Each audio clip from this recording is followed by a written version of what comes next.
Hello, ladies and gentlemen. We are here. We are live. We are talking about this catastrophe that happened with Israel and Hamas. Um,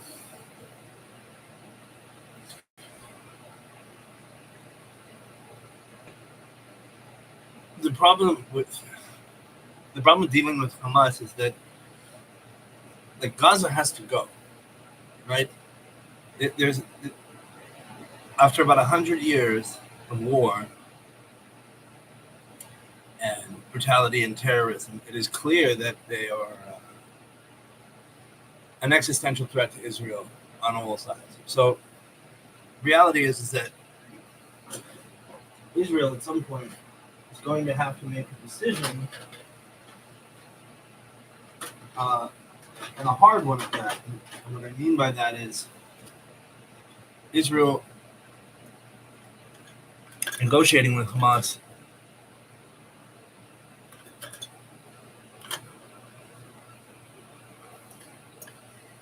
is a huge mistake because they're going to be back there in 5 years?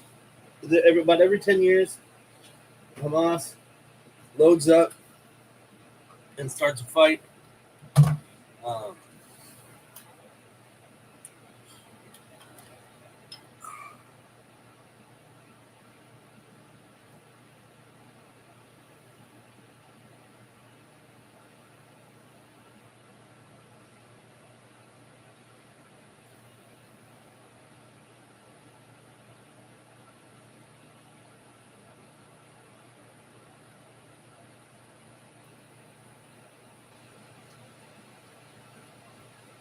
Let me see if I can do this. Hold on.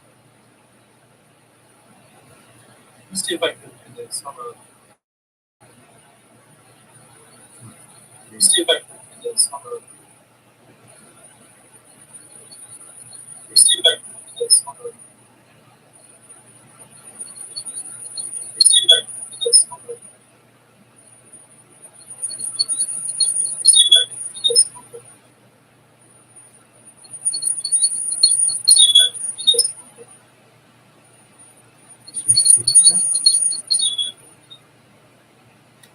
Is there feedback on that one? I couldn't quite tell. Uh, yeah, so I was talking about Hamas and this deal they're making, and unfortunately, the reality is, and I knew this right when the war started, Israel has to empty Gaza. What can you do? You're going to wait another 10 years?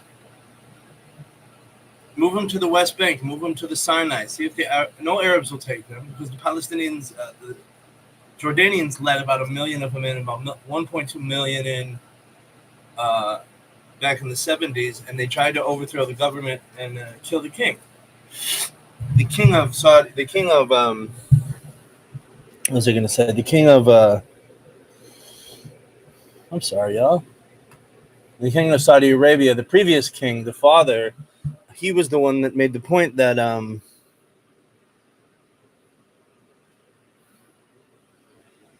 can't believe I can't do this.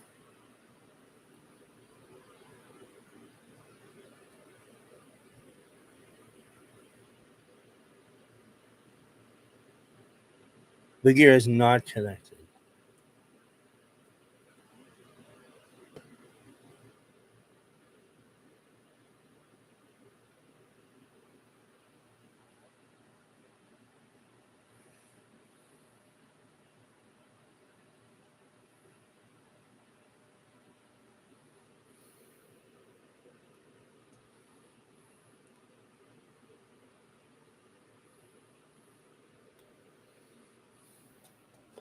Sorry, y'all. I'm trying to get my computer to work here, and it just doesn't seem to want to play nice.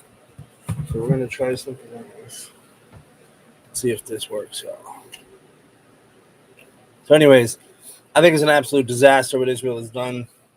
Making peace with Hamas, I understand they want their people back, but how long until they lose? There's another 50,000 done.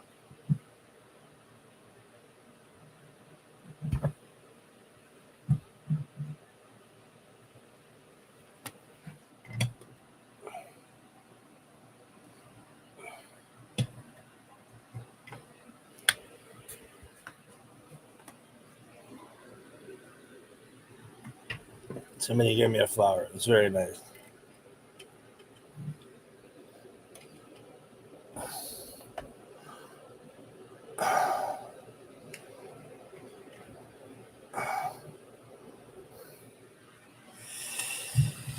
Okay, this is what happens when I get too much shit on my stuff on my desk. My apologies. Hands are so dry there. Okay. So let's go here. Then and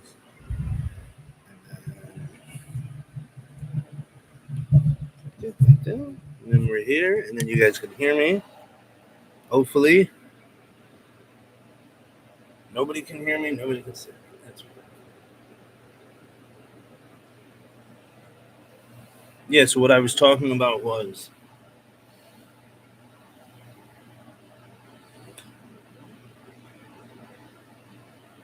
that the fact that Israel is going to end up in the same place they are right now in 10 years if they don't clear out Gaza.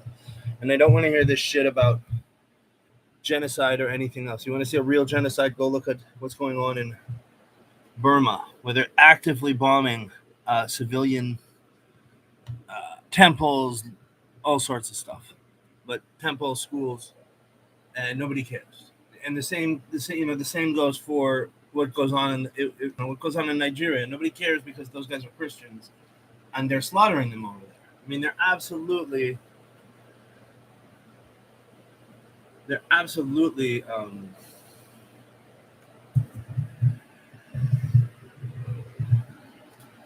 is 100. What I'm trying to say is that is 100% a genocide. What is going on in Nigeria? There's an actual ethnic cleansing, as well as things have started up in South Sudan again, but nobody cares. It's this idea that you can care about somebody who lives. You can't care about someone you don't know. It's just not possible. I know a lot of people cry over things. I'll be honest. I cried when I saw what they did in Israel, because I knew what was coming. But I wasn't crying for the people. The reason you can't cry for the people is because it's emotionally, spiritually impossible to do so. And what I mean by that is all the other events that I just mentioned, right? All of the other events that I just mentioned are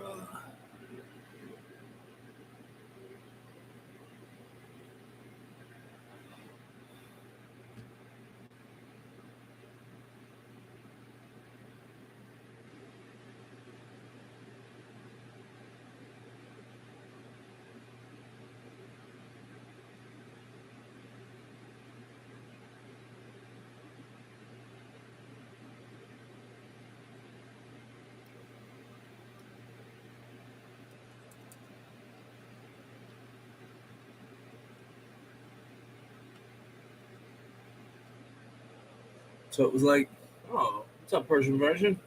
Yeah, I get it. Like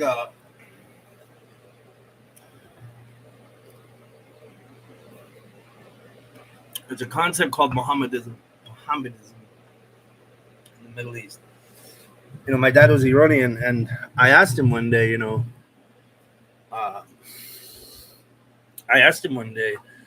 Dad, how come, well, I called him Bobo, but Bobo, but I asked him, like, how come Iran didn't have an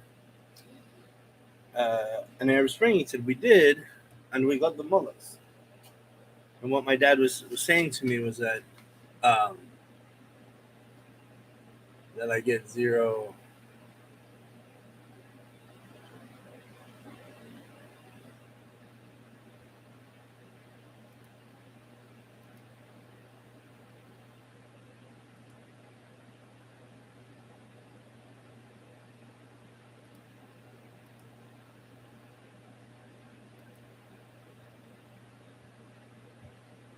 I'm sorry, y'all. This is just weird to me.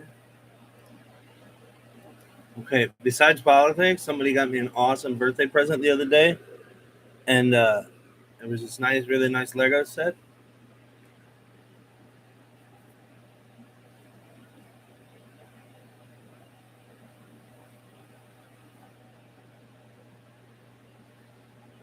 think that's what it was a toothpaste or something. Hmm.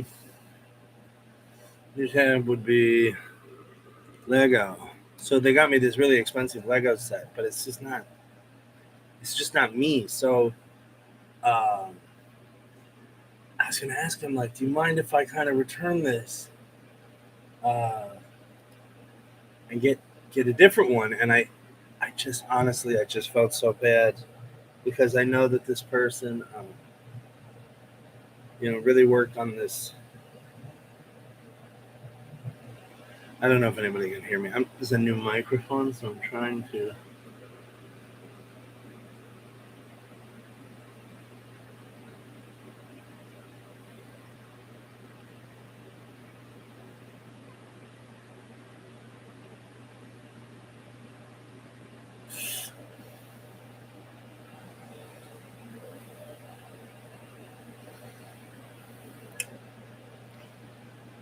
Yeah, so when it comes to this Israel thing, you know, they're talking about a land exchange. The prisoners, I don't mind so much.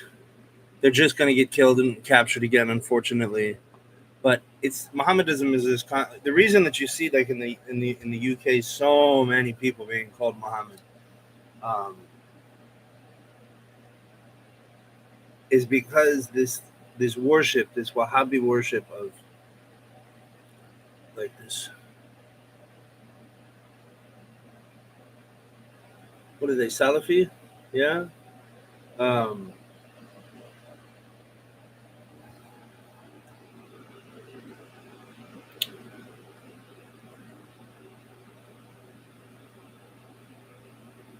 the yes, I'm sorry, I'm having so many technical difficulties. I mean, I obviously haven't been streaming that long, and nobody's watching, so nobody really gives a shit.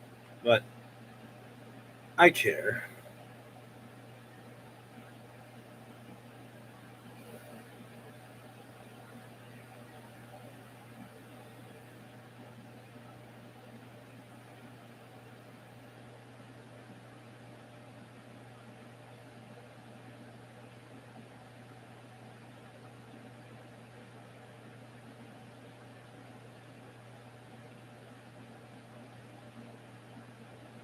I don't know if the sound is on, so I'm asked to kind of call my moderator and see if she'll tell me exactly what the hell's going on. Um,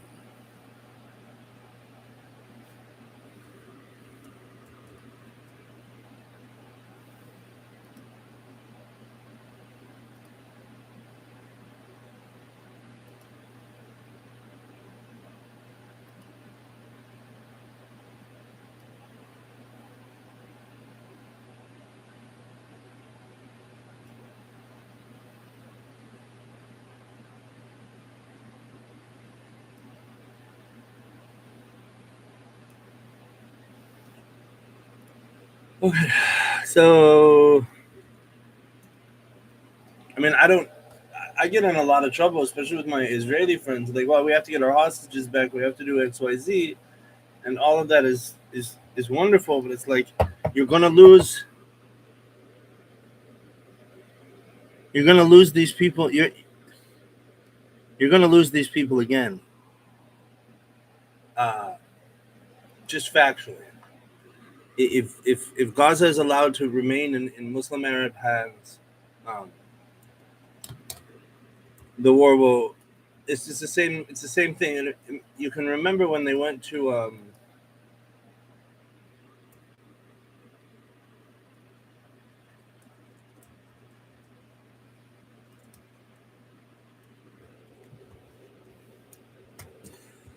had to turn my. Turn my. I turned my keyboard off. But I get in a lot of trouble with even with my Israeli friends for um, saying things like this. But I tend to be more of a hawk than most of the Israelis I know. I've been there. Um, for example, when it comes to settlements,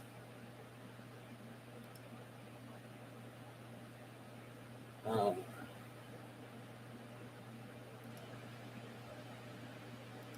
when it comes to settlements, I'm like, build them.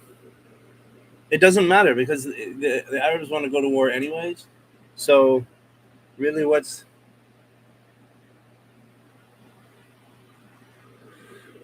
is the difference?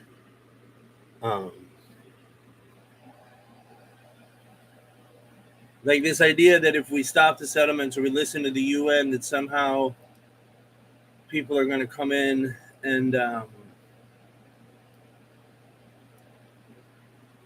like them again. It's garbage. It's like the dumbest thing you've ever heard. And of course, um,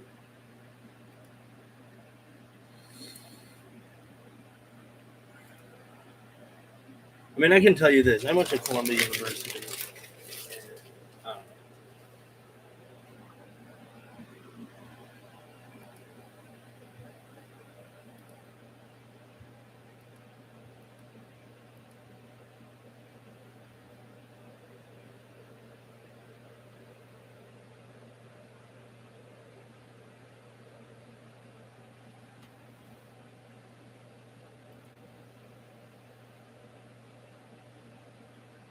I don't have any viewers, so I don't really know what to say.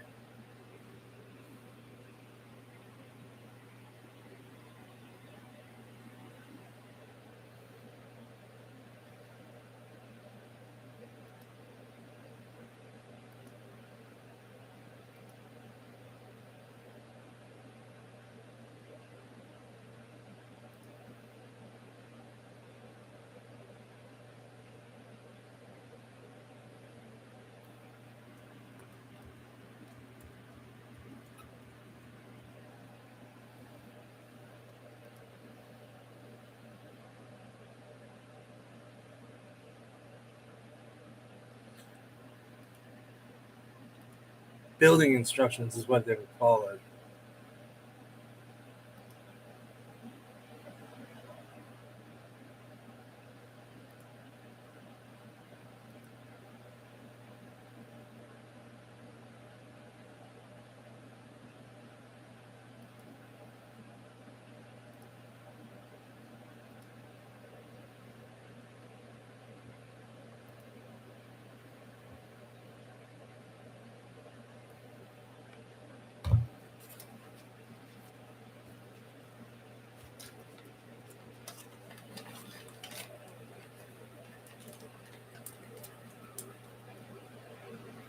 Did you know that?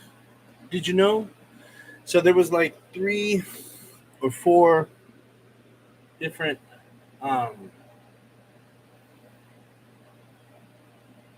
sites. Oh, God, I didn't realize.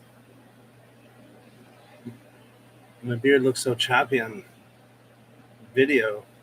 I'm maybe not. I'm not used to seeing myself on camera. I don't take selfies. I don't do any of that. So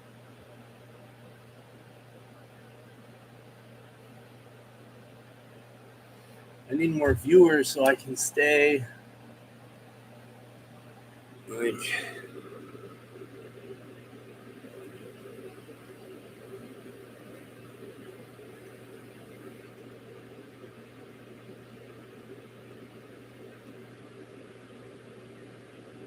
Why did they do that? Why did they?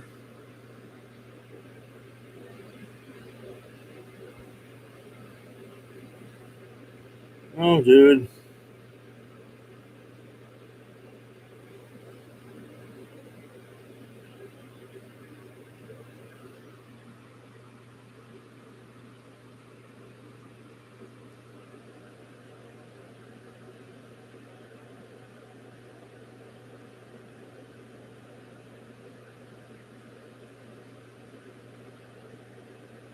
What the hell is this?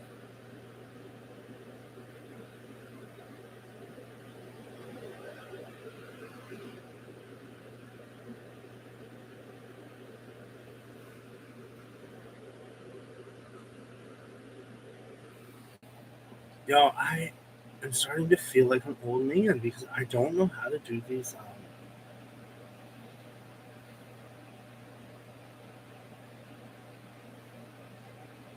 I don't know how to use any of this damn technology, man, and it's driving me nuts. 1 thumbs up.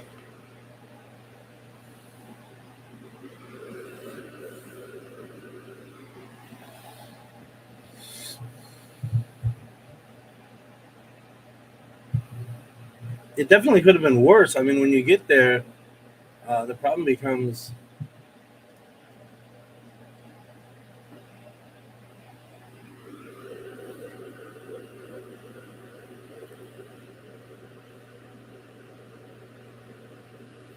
So how do you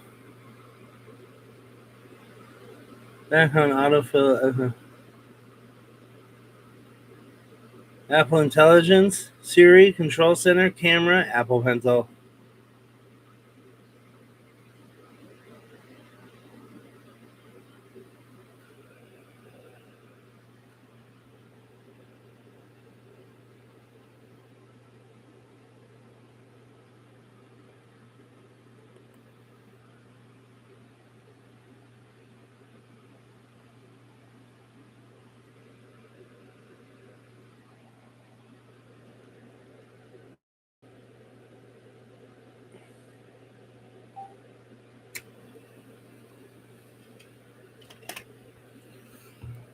Man, this sucks. I need a camera stand or something.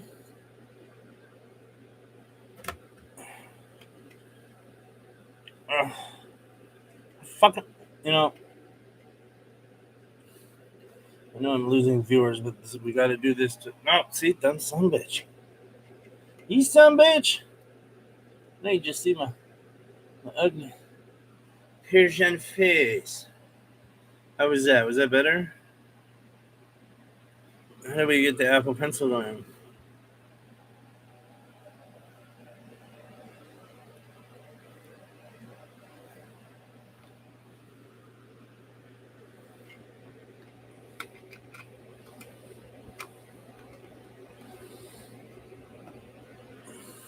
Maybe I should do makeup and I could get more viewers.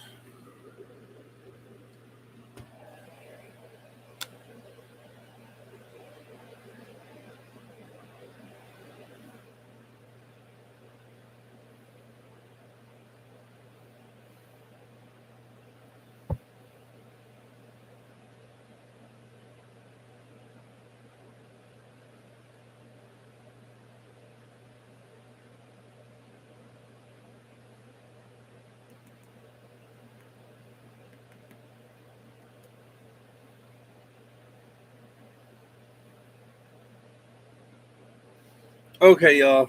I think I figured this out. But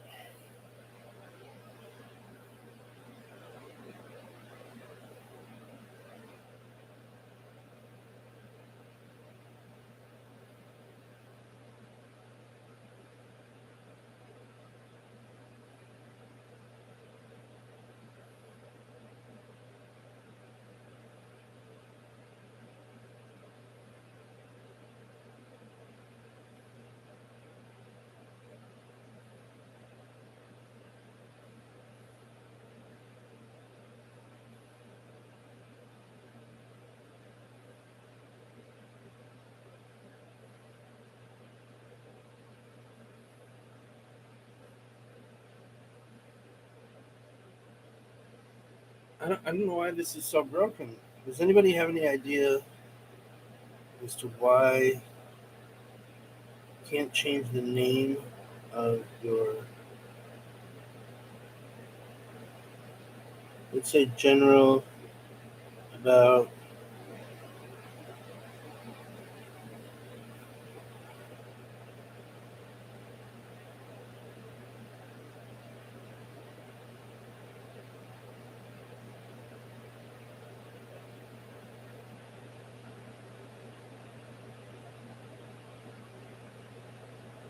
what do you think?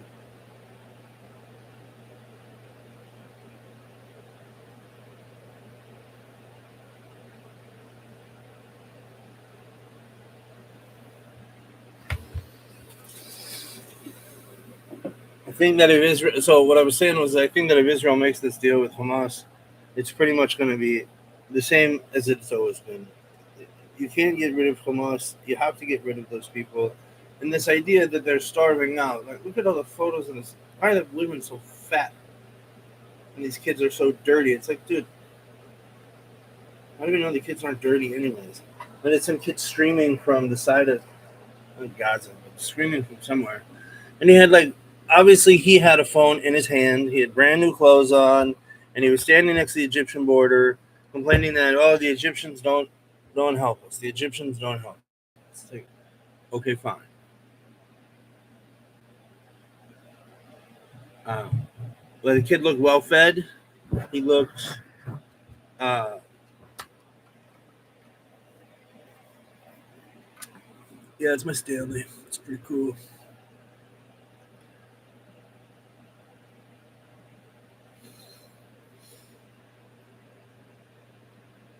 I was just waiting for some streamers, but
okay.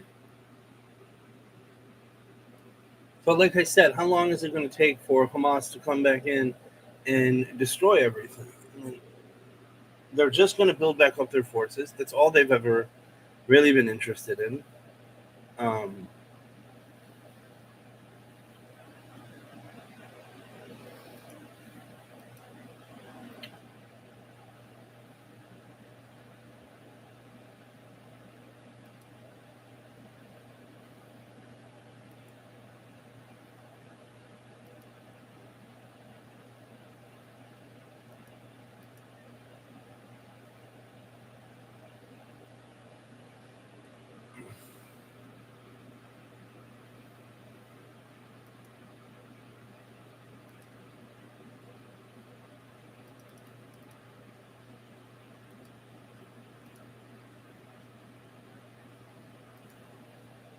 I said, use your pass key. Is that my cup? Yeah, see that? I guess you can see it. Trying to charge my Apple Pencil because I got to work on my Chinese. All the Uber drivers that pick me up all the time are Chinese, which is great because I get to talk to them in Chinese. Um,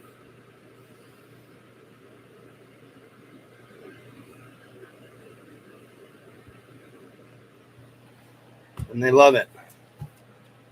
I I studied at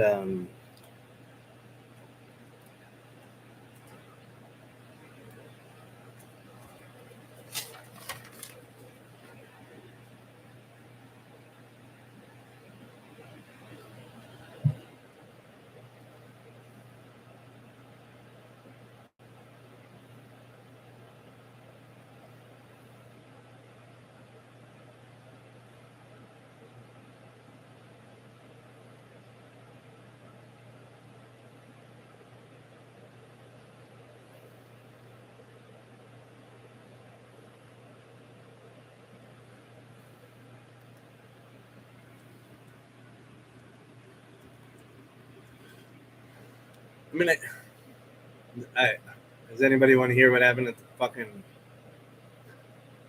Kings Day rally? I got mobbed, man. I got fucking mobbed. It was ruthless.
Could you even believe it if it happened? I don't know.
Hi, Booba.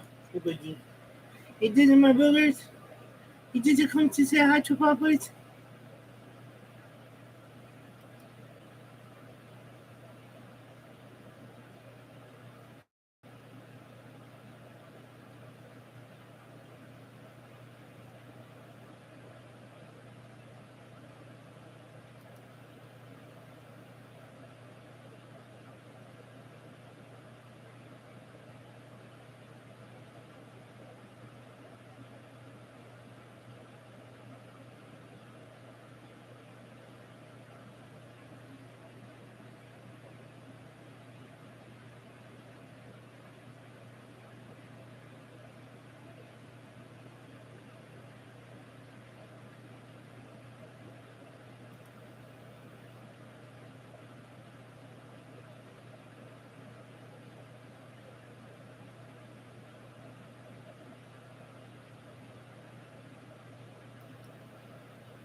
You stay right here.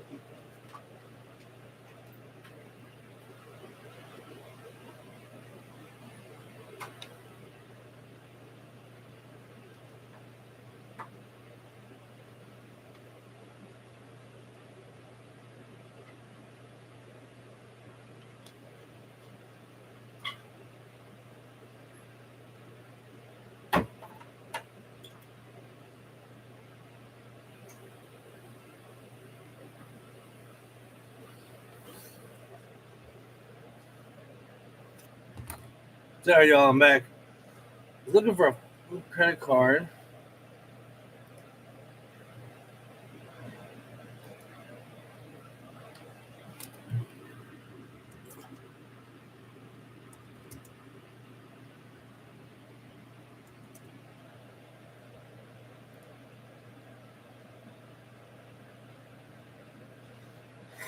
What was it?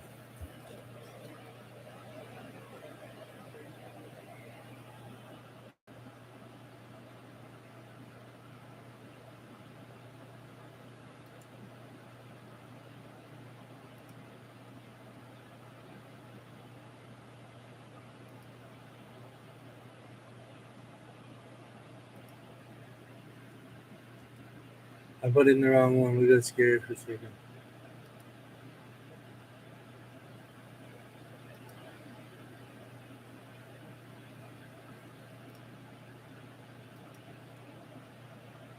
Five one 7679 1006 0784.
Oh, no, it's not.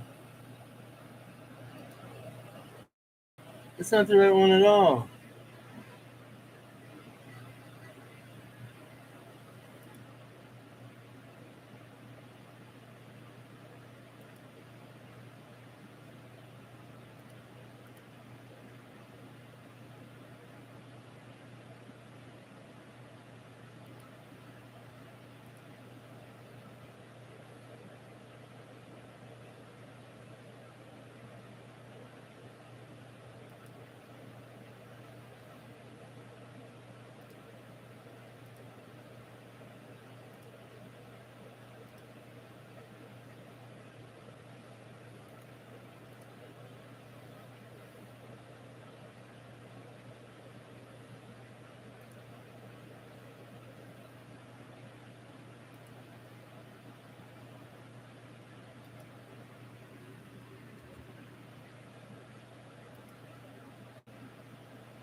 I can't believe nobody came on the live.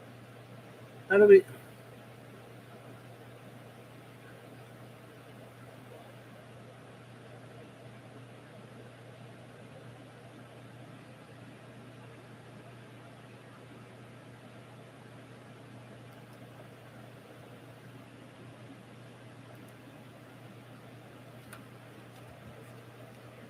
That was fucking annoying.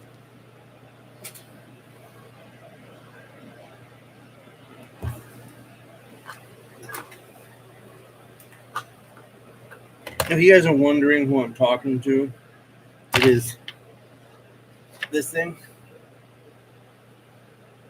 and this thing. No, this.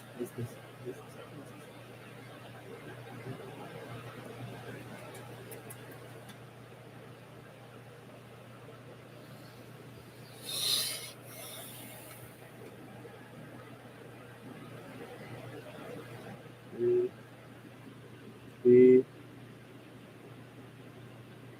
9, 6.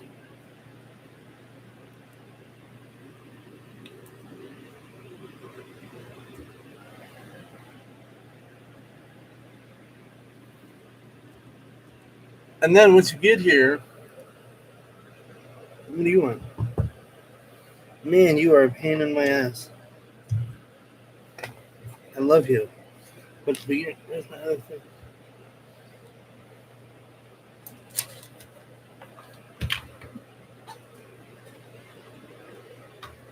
Right. Everybody, excuse me for a second. I gotta go slap the other cat. The kitty's that.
The day will come. From deep inside us, lions will roar. It won't matter anymore. It's just a rocky doggy doggy. I don't have my dog with me today. Little asshole. Let's see with his mom, my sister. It's not really my dog, but I always tell her it's my dog because I raised him and trained him. So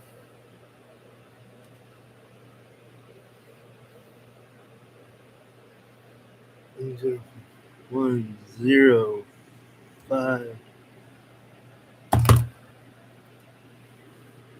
One. Oh, that's not it. 105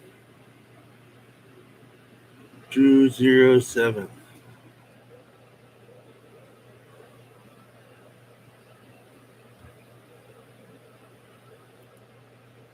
So, and the reason I feel this way,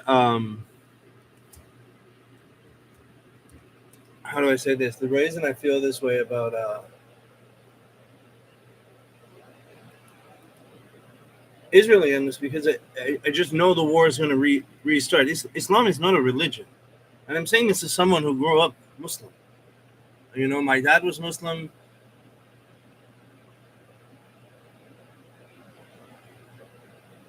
Um,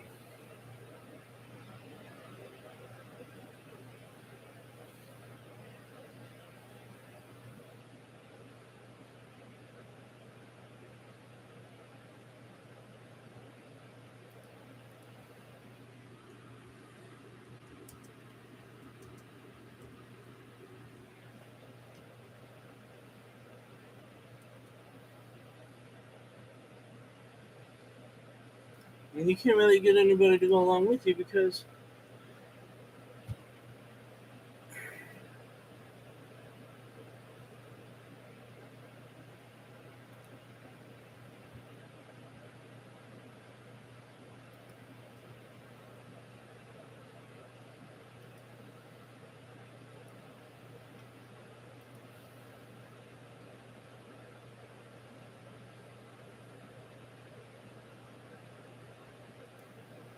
damn it. I even start thinking about it, Israel, and I get ulcers pop up.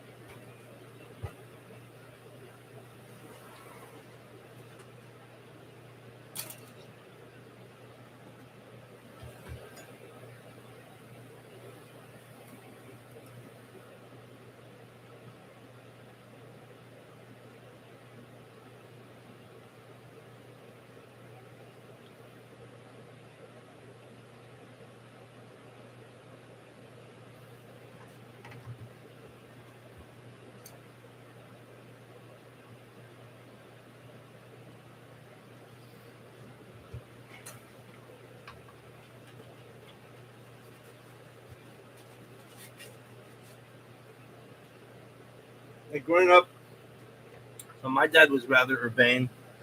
For a Muslim, he had grown up in, he's Iranian, so Iranians don't see themselves as Muslims first. The problem with oftentimes the problem with the Arabs is that they only identify with Islam. It's pretty much their only accomplishment, besides a world conquest. Um, what is that? Whatever Frenchie. Uh,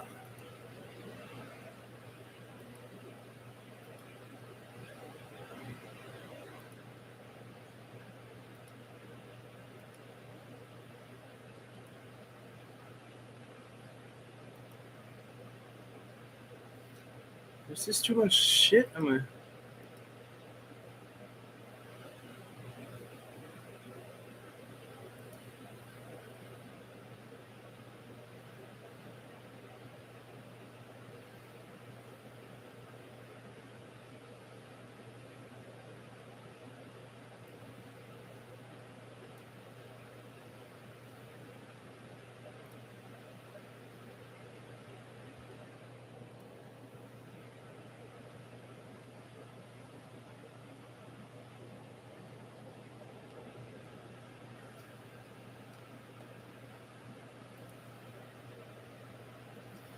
Are you here because you didn't eat your breakfast?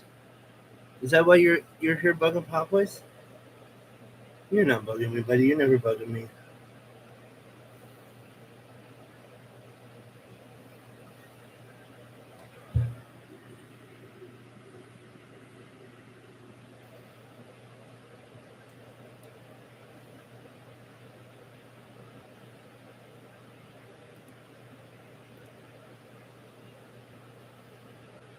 I don't think.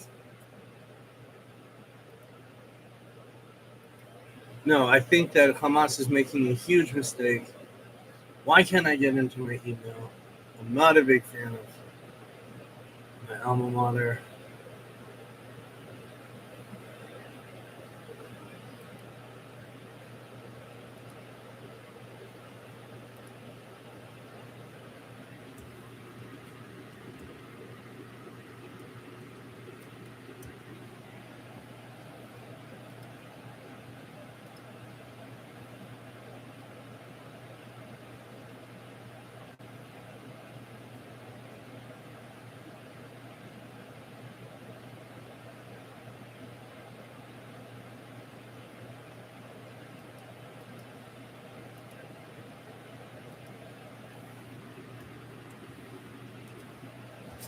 All right, I tell you what I'm going to do, bud. I'm going to give you some extra food this morning because I feel bad for you because I know you don't like. I think Baloo ate your food. Get you.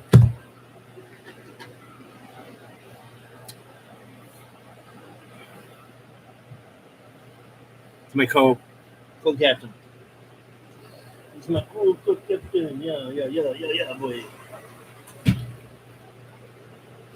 Oh, now I remember what I was doing. Okay, here we go. Here we go, boys. We're gonna need a cord with the Netflix. With the cord.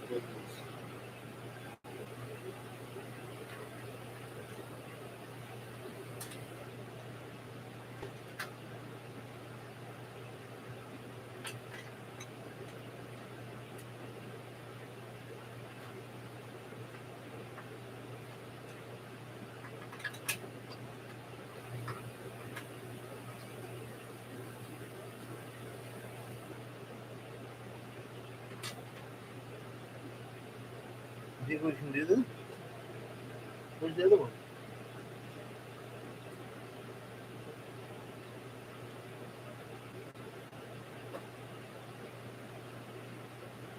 I need a smaller cord, you know?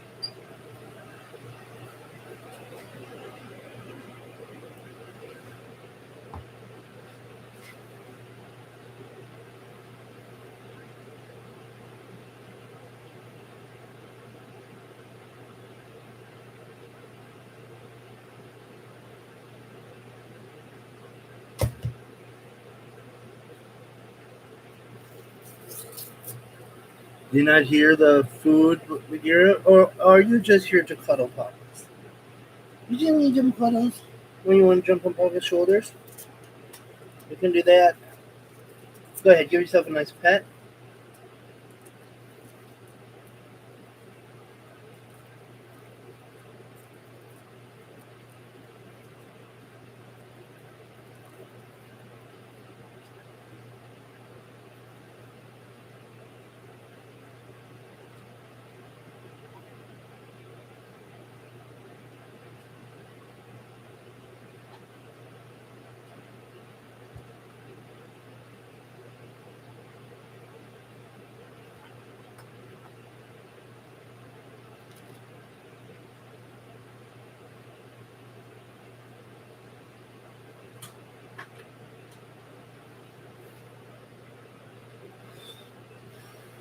Did you get it? You did get it. Good job, Boogie. Sorry about everything. Very good, Boogie.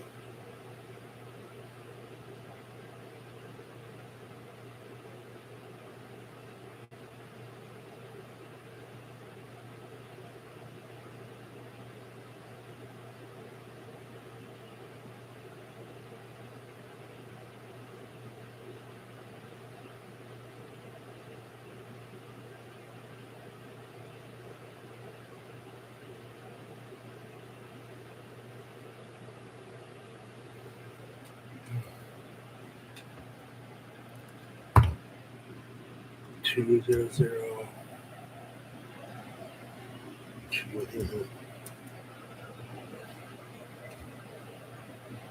You can get a welcome viewer for your live stream if you wanted to.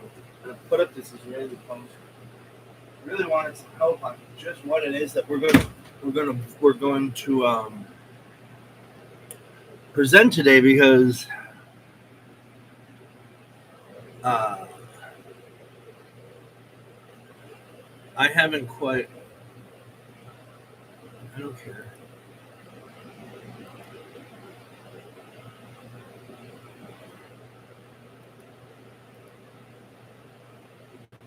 Okay, I'm in here with Dobromira.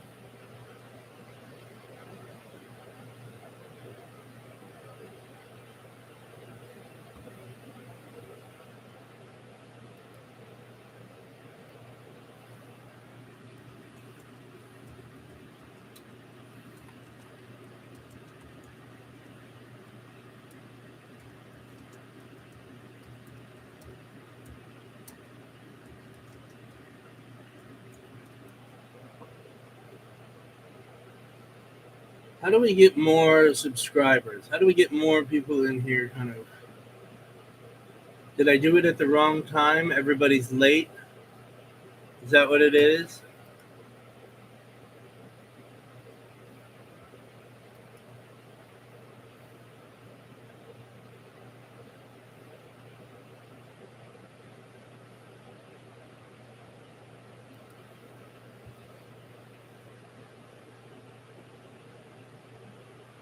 Yeah, so what I was talking about earlier was this is a horrible idea on Israel's part to make any trade with Hamas as though Hamas is going to finish what it's, stops what it's doing. It's not possible. Unfortunately, within Islam, especially within the Arab world of Islam, it's all they have. And what I mean by I'm not saying that it's the only thing they've ever accomplished, but it's the legacy of their culture, of the Arab culture. So it's usually a tribal society. So when you get your information from your elders, not necessarily from the news of other people. This is more of a modern Western mentality. But a few years, you see this the rise, like how in the UK Muhammad is like the most popular name around. Oh, hello, Mira Kelly. My favorite. She's my favorite.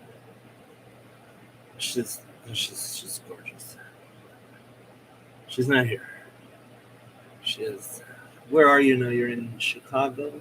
I have 2 viewers. Look at me. I'm killing it. Not really, but I'm not even in the right.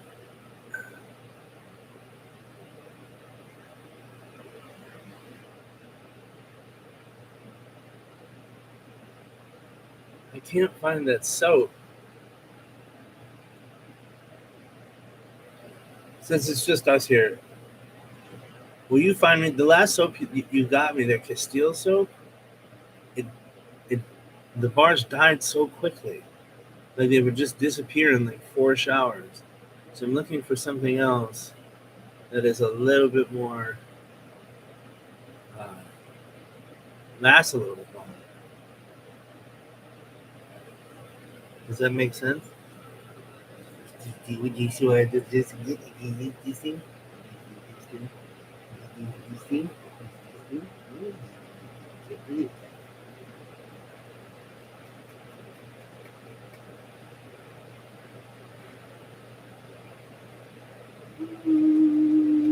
He's the greatest guy in the whole world.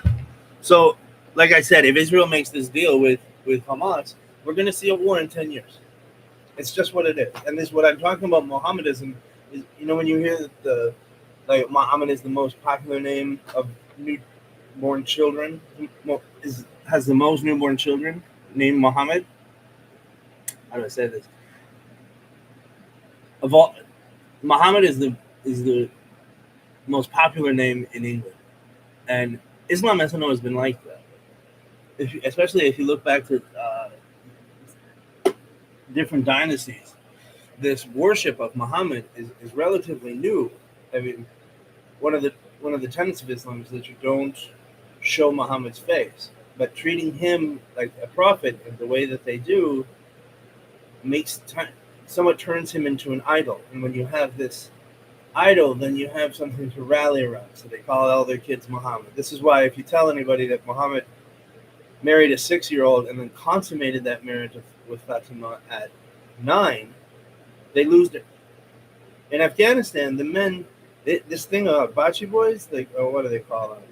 I think it's Bachi. The men really do have, not all of them, but the idea that older men have young men as sex slaves is true. It's absolutely 100% true. There was a Navy SEAL that got in trouble because he killed the police chief with his bare hands over it. And in Afghanistan, they have a ritual when they're a kid. Not ritual, but one of the ways that they bully and show dominance as a kid is they'll rape each other. The boys rape each other, but in their minds, they're not gay, and their explanation for not being gay is that they're Muslim. So simply because you're Muslim, you cannot be gay anymore, which is just, oh, we lost a viewer. Maybe it was too harsh. Mimu, Mira, do you have any topics? I'm getting all these dings. Hello, ding. With the ding, ding, ding. Since it's just you and me now, will you tell me?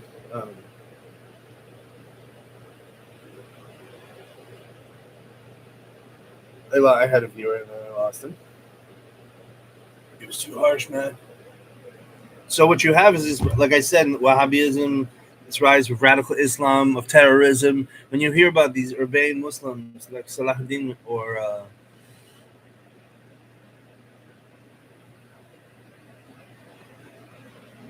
Alamaki, they're rare now. There is the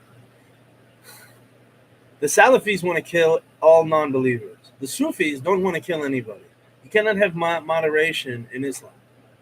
You can't be halfway.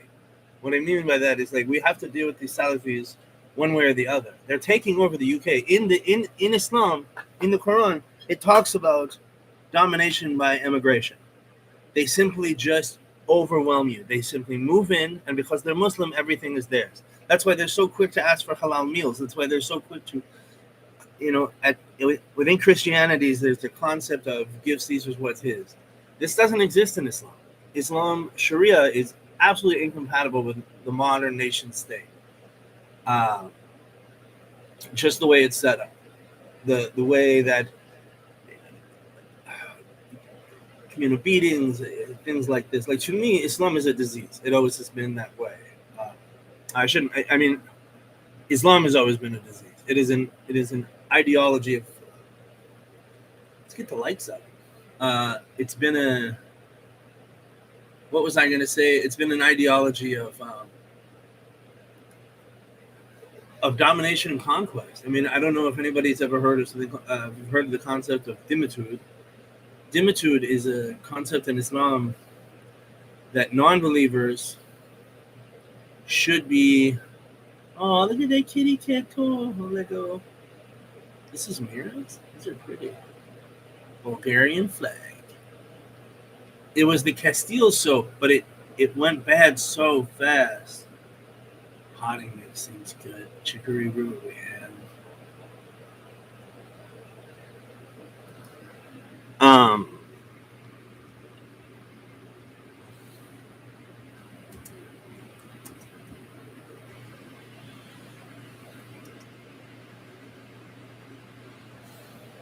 So Dhimmitud is a concept that, even though supposedly Islam accepts within Islam, within the Quran, well, it's not in the Quran necessarily, but not specifically, but is a oh God, what do they call? I can't believe I'm losing this word.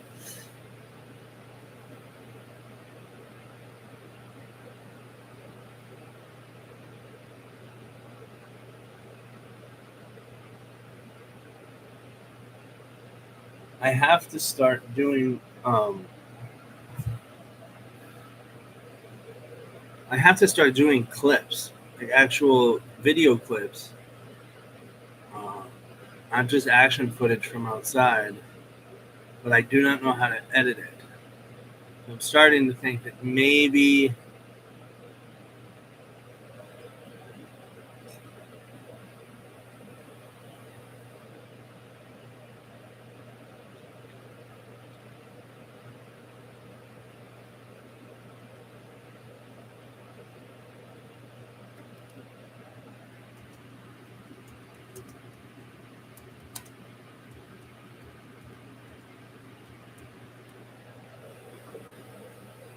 Oh, we lost another one. That's okay. You can show me? I was hoping so. I need to.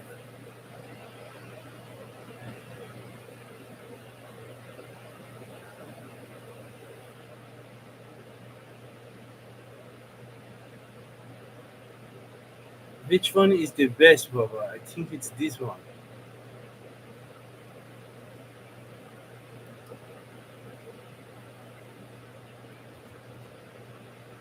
I don't know how to get more viewers.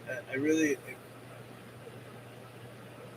My algorithm's not going up. I put keywords in there. I definitely need to watch some videos today. Maybe this isn't a key time. But I just let it run. So this idea of Mohammedism comes out of Wahhabi. I don't know what his first name was. A Saudi guy. He was very close to the Hashemite kingdoms, that Hashemite kingdom. So Jordan, Saudi Arabia, all of these guys, these kings, they come from the same family, kind of like the Habsburgs of Europe. Uh, they've been kicked out of. So they ruled Iraq for a while. They were kicked out. You know, I think the only nations they still rule over are Jordan and Saudi Arabia. I don't know about the rest, but the problem here with Mohammedism is that Muhammad becomes the focus, not the teachings of the Quran. Like if anybody's actually read this book, um, it's scary, man. It's really a scary. It's scary to see. It's scary to. Um, I am just not focused. I need it. I need a better. God, I don't have money for any of this. What do you think I should table on this weekend? Just clips? I could do clips, but um,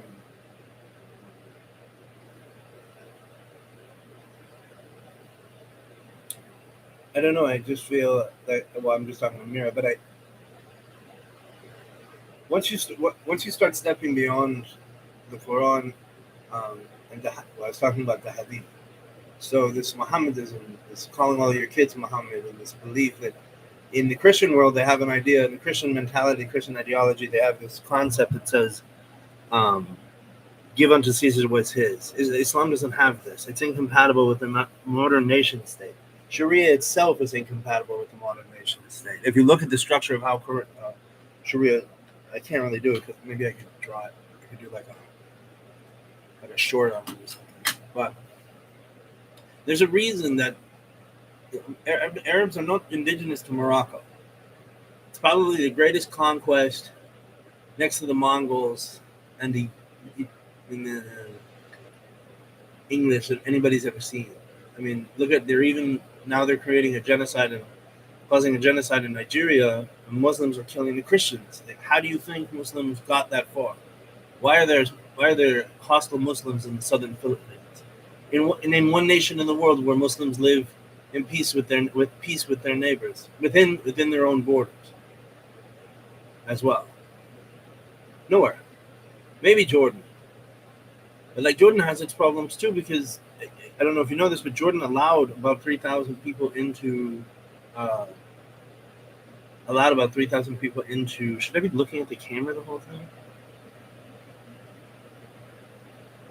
Should have brought notes.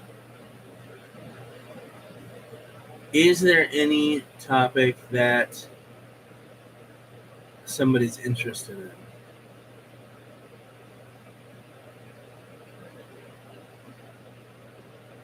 These pills are killing me. Not now what? This guy. I don't understand how this. I guess from behind. Oh, this guy.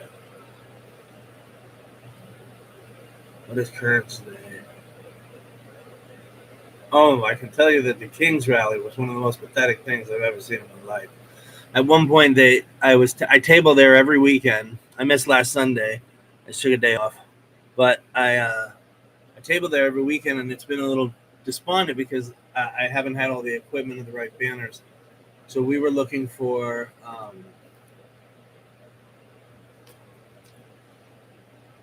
we just need to upgrade our equipment so we can be more effective. So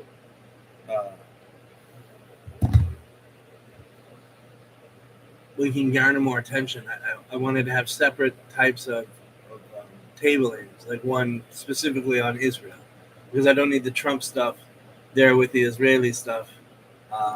It just muddles the water. Muddles?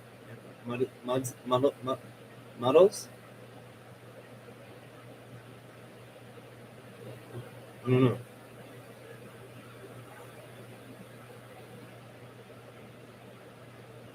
Mira, did I tell you about that little lady that kept smoking in my face? I told her I was allergic to cigarette smoke, and she like chain smoked 8 cigarettes standing about 5 inches from me. I mean, the level of it was just puerile. None of the signs. I mean, it was just this boomer protest, and some guy with a Harris Waltz hat and it was pretty clean walked up and started harassing me, and then a reporter came who I knew that I'd spoken to several times. He was just trying to see how I was doing and what was going on, and this guy started with him. So at one point they were surrounding me all around me and staying out of my peripheral so I couldn't see them, and they knew what they were doing because when I would turn my head they would move a little bit. And I'm a pretty big guy. I'm about 6'4", about 280, former combat veteran, and I can handle my own. But like I said to him, there's nobody in this crowd that can come close that I would be fearful of. But the crowd itself becomes a problem. Like at one point, there was a lady sitting on my desk and sitting on my table, and I asked her not to. First, she put her water on the table, and I said, "Ma'am, would you please pick that up?" And she just ignored me, so I said, "Ma'am, would you pick up your water bottle? I don't want it spilling on my flags." And so I picked it up, I handed it to her, and she then sat down on the damn table, and I told her 3 or 4 times, "Please, madam, get off my table, XYZ." And I put my hand on her back, and I pulled the table away so she couldn't sit on it. This guy with the Harris Waltz cap comes running across the street, yelling that I had pushed her down, that he had seen it, that I had pushed her, that I had assaulted her, and I had called the police earlier because what they were doing is that, like, I had the kind of cordoned off between 2 chairs and a table, and this guy was standing right next to my personal. He was standing behind the counter. He was standing behind the table that I was at, and the table was up against one of these transistor boxes, and all of my valuables, like my port, my power charger, all of that stuff was in there. And I asked him to move, and he said, "No, I'm comfortable here." And what I'm trying to get at is that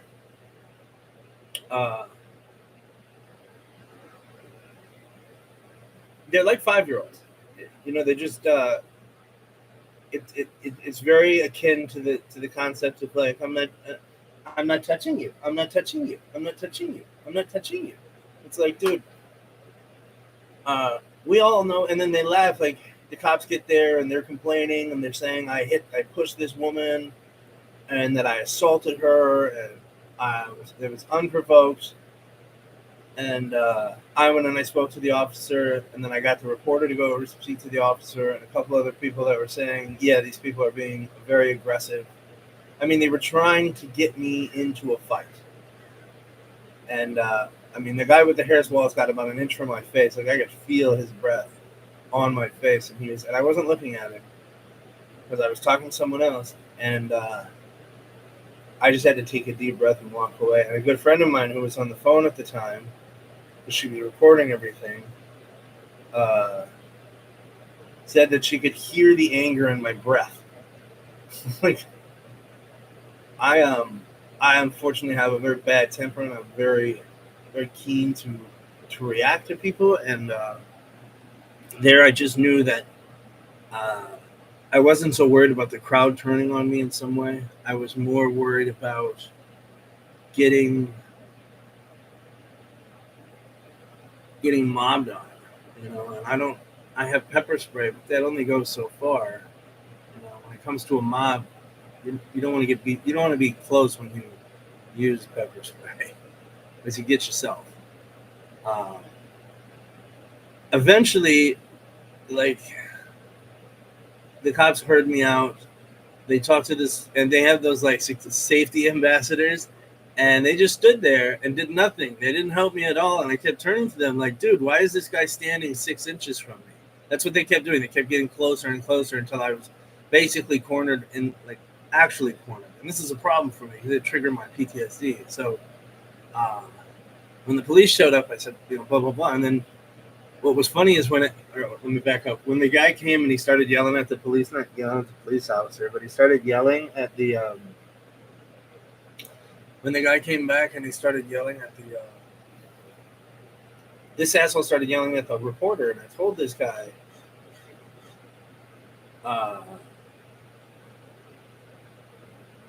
hey man, he's not with me. He's a reporter for WeHo Times, and he didn't care. So that helped me a lot. Sheriff gets there. I was explaining what's happening, and they were trying to make all these complaints. Oh, he can't do this, he can't do that, blah blah blah this, blah blah blah that. This old lady just with nothing to. I mean, just boomer shit. And what I mean by boomer protest is that, one, you can never read their signs. They're either too graphic, there's too much on it, there's too little on it, or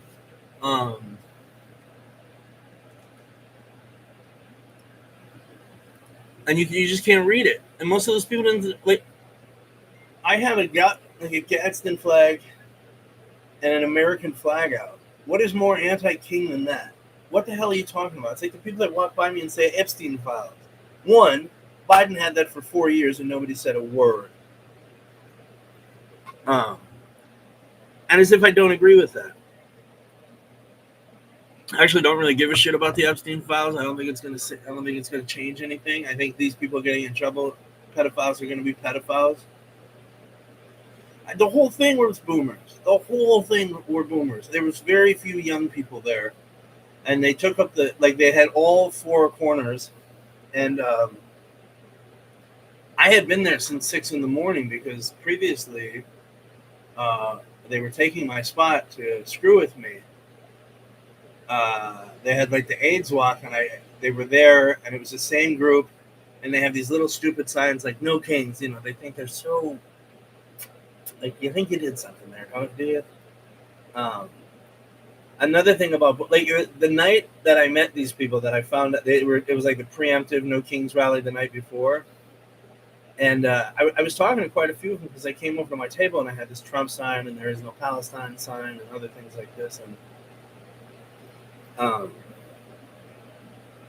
And not a single one of them can answer a question. Like, one guy ran by me and he's like, "What has Trump done for you?" I said, "He lowered my taxes." He's like, "Oh, bullshit." I said, "Well, no, really, what has Trump really done for you?" I said, "He's getting rid of the illegal immigrants." And it's like, I gave him 4 or 5 answers. The guy, it's belligerent ignorance about it. What I mean when I say belligerent ignorance, it's like they want to be ignorant. They don't want to learn. I have a neighbor that, like, will come over and used to come over to my house because I'd leave the door open. Her and I were very friendly. We're very friendly. She used to come over and just make political comments, and in typical leftist fashion, she doesn't want to talk about it. And yeah, wow, this rally across the country, but, like, what did they do? What did they accomplish without their USAID? It was the signs were pretty sad. Like, there was one lady that was walking around with a bullhorn that wasn't on, and I turned to one of the guys that she was I turned to one of the guys that was kind of on her side. Yeah, ignorant by choice. That's belligerent ignorance. So, like when you don't want to know something, when you refuse to learn something, that's belligerent ignorance. Like when like this guy comes up to me and he started talking to me about tariffs. Now I have a degree in economics from a good university. And, I'm going to guarantee that I understand the concept far better than this guy did. But postmodernism has told us like this idea that my truth, right? I don't have to listen to anything else because there is no singular truth. This goes into the vagary of words, where they start using words like genocide when what we're really looking at is just a very lopsided war. Sorry, guys. Hold on a minute.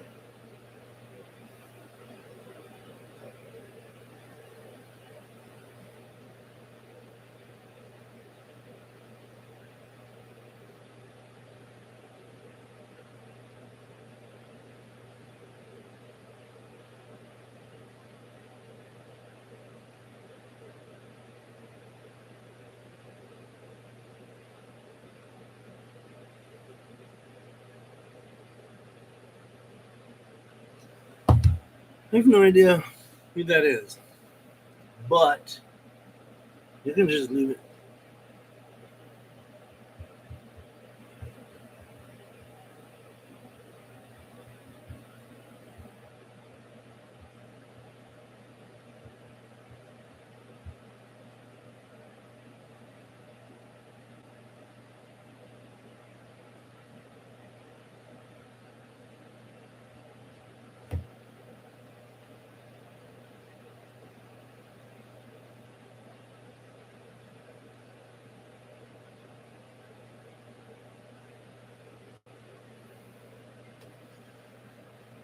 Dude, these texts you get from these people that are like, we'll pay you $500 a day, X, Y, and Z.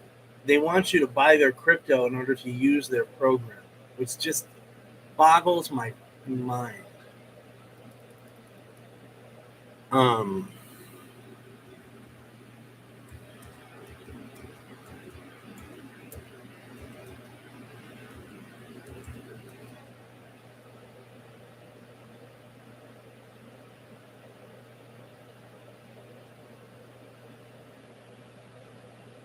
Is it the one?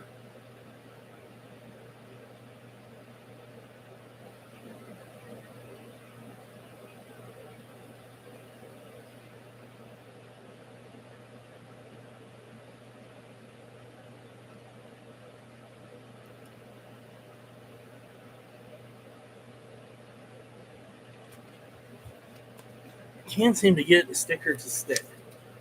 So, what was I talking about? I'm sorry. Yeah, they're ignorant by choice. It's like they don't want to know, because when it comes to left wing people, they don't. It's not the truth that they're after. It's they just want to be right. They want to be seen as smart. They want to be seen as effective. That's why they mimic each other so often. When they chant, which is just so strange to me, you see them and they're like, whose streets were our streets? Like, how many times have I heard, no kings? How many times have I heard people coming up to me and screaming things at me like I don't know? Some guy came up, the guy came up and said, Trump's the Antichrist. I said, I don't believe in the Antichrist. He said, you don't believe in Trump. Like, great logic there, buddy. He was the same one that was asking me, kept asking me, like what Trump has done for me, and I kept naming stuff, and then I just walked away from him, and he got mad. He's like, "What?" He said, "Where are you going?" And I said, "You're boring. You're just boring, man. You guys are just boring." That's what the problem with most of these people are. They're just boring. That's why they have no. They've never done anything of consequence, so they need things like that. Not after truth. What? I don't know how deep anybody wants to get into it, but when it comes to postmodernism, the concept is that there is no truth. There is no standard general truth. That's why you get the terms "my truth." This is like, even I think it was Jean Sartre that said, when they landed, actually came out of they went from Moscow to Columbia University. I think Moscow to Frankfurt to Columbia University, and he remarked that they had America had no idea what had just shown up, and the problem was that postmodernism, and like Michel Foucault, uh, Descartes, there's a couple other guys here. I have some of their books. They're over there. But they developed this idea that there's no singular truth. When you hear people use the term deconstruct, oftentimes they're misusing that word. What it was now you hear it you tend to hear it in academic settings, and it's like, well, let's take this apart and see where it comes from. See what makes how would I say that? Like, see what you break it down, right? The real deconstructing from postmodernism is deconstructing the truth of the argument, right? So in these left-wingers that you will use vague words, change words all the time, they're not interested in a uniform truth, that there's one reality, one truth, that our perspectives all see different truths. This is how you get transgenderism. You get people saying, my truth is that I'm a woman, or I'm a, oh, excuse me, Chris.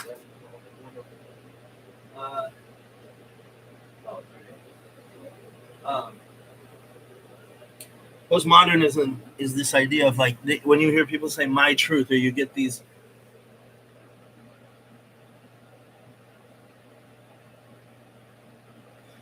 Yeah, what I mean about when I come to deconstruction, it's like they want to take it apart. So to them, to a postmodernist, there is no standard truth. Everyone has, that's again why you hear people say my truth, and there's no standard to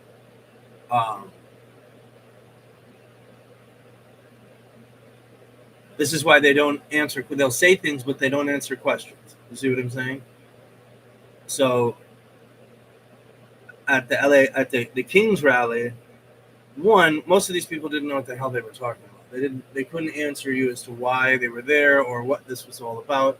It was just an anti-Trump rally. And I mean, the news made it look a lot bigger and better than it was, but I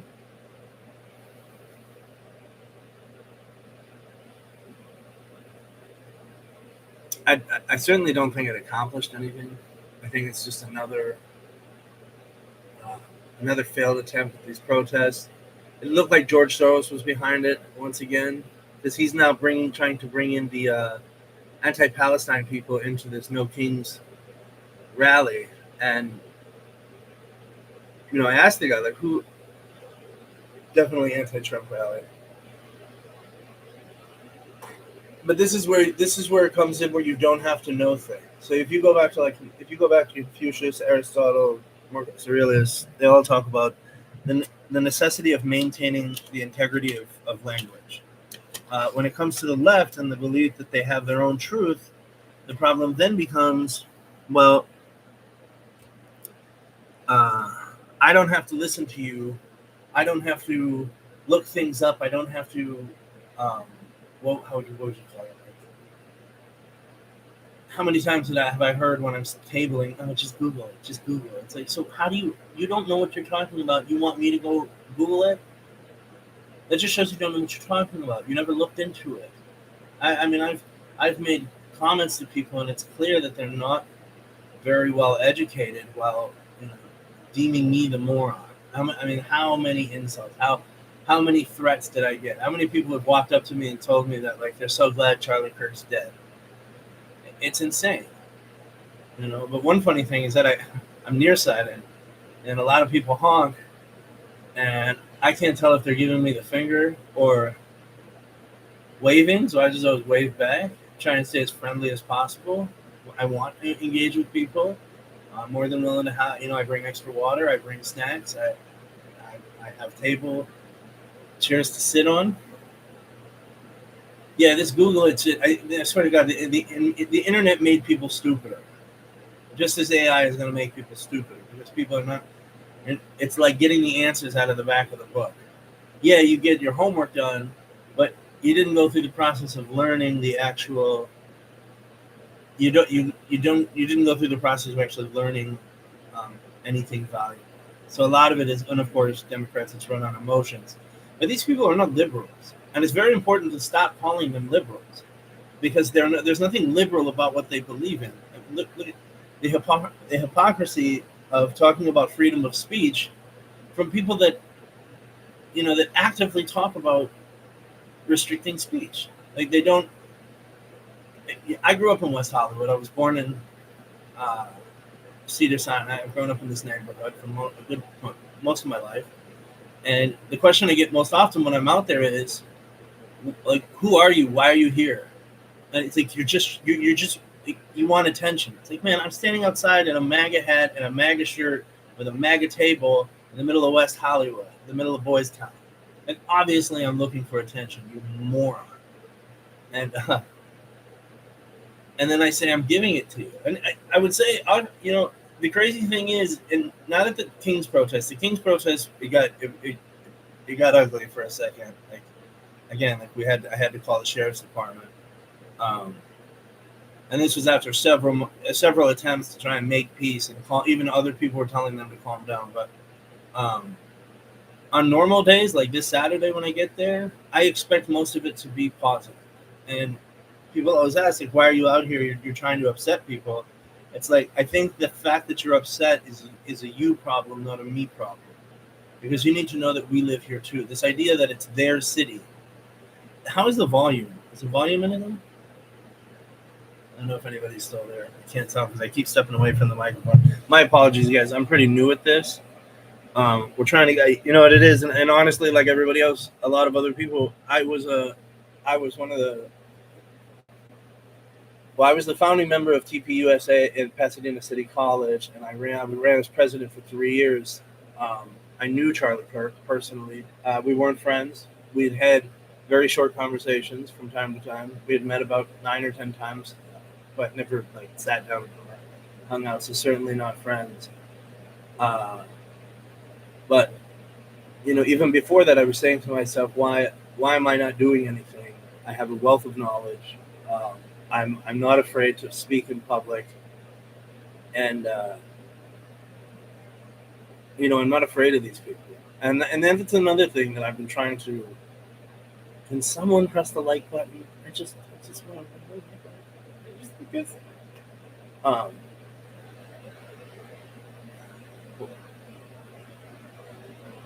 Yeah, I knew Charlie Kirk because I'd run my chapter, but our chapter so successfully. It had grown so quickly at PCC that we got Charlie Kirk recognized us, and we were brought as a group. A few of us were brought to. The first time I met him was at the Four Seasons, and he asked me. First thing he asked me was I was Muslim, and I was offended because I'm not Muslim. I was raised Muslim, but I'm not Muslim. And then I realized when I got in there that he asked me that because the room was full of these devout Christians. And I had to represent PCC and what we were doing there and how we were tabling and making a difference and bringing more and more people into the group. So I had been thinking about it beforehand. Like, I have the knowledge. I'm good at talking to people, and I'm not afraid. And I think that's something that I shared with. That's something I shared with Charlie Kirk in a way. With these people, like Stephen Crowder's not doing tabling again, and it's like we have to get out there because this is our town too. And that's what I say to people when they ask me, why are you out here? So, well, this is our home too. We live here too. This isn't just a place for whoever comes there. And that's the funny part. People say, like, why don't you go back to where you're from? I said, like, well, if you stand on the chair, you can see the building I was born in. What are you doing here? Like, why does it bother you so much? This is why these people are legitimately Nazis. And I can explain this very easily. There was a professor at Princeton. I forget what his name was. I think he's at Columbia now. I think it's John McWhorton, and he used to ask his class in this ethics class. Um, he would ask the first thing he'd ask on the day was, "Do you think you would have fought against the Nazis?" And of course, all these kids who have been taught to be good but don't know what good is, raise their hands, and then Professor Warden proceeds to point out that they would have been the Nazis, and everybody kind of was just taken aback that this guy would say something like that. But his point is that your moral certitude, the fact that these people won't listen to anything but already think that they're right, they already think that they're the good guys. That is their mentality. So they can do no wrong. They see somebody get shot, and it's like it's by any means necessary is how that works itself out. That's fascism. Fascism is a brainchild of the left, not of the right. Mussolini, they claim that all of these guys were fascists. Yes, you can use fascistic techniques, but there's different types of fascism. There's uppercase fascism, which was Mussolini, and then there was lowercase fascism, which was Hitler. Hitler used fascism as a tool. Mussolini's goal was fascism. And fascism, like when you used to hear Barack Obama say you hear people say the third way, or practical. They're talking about merging. So whatever you need, like Mussolini would say, everything within the state, everything for the state, right? Like he ran the country this way. This is Big Ears Black. Yes. Thank you. There you go. Everybody can enjoy. But Hitler used fascistic tactics. Like the willingness of Mussolini to like when they say the third way, that means you can use capitalism. You can use, to a certain extent, the Chinese government is fascist because everything is built for the state. But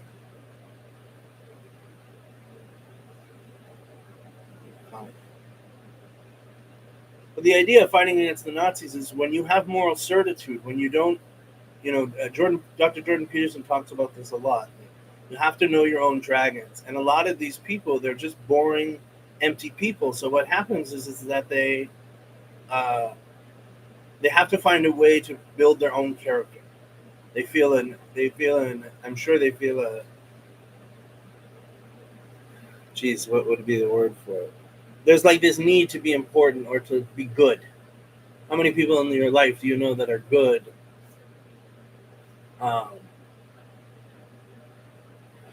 Or acts, and how do I say this? Like they act like they're good. They pretend to be a good person, but in reality, they're actually just downright pieces of crap. Like, you want to talk about fascism?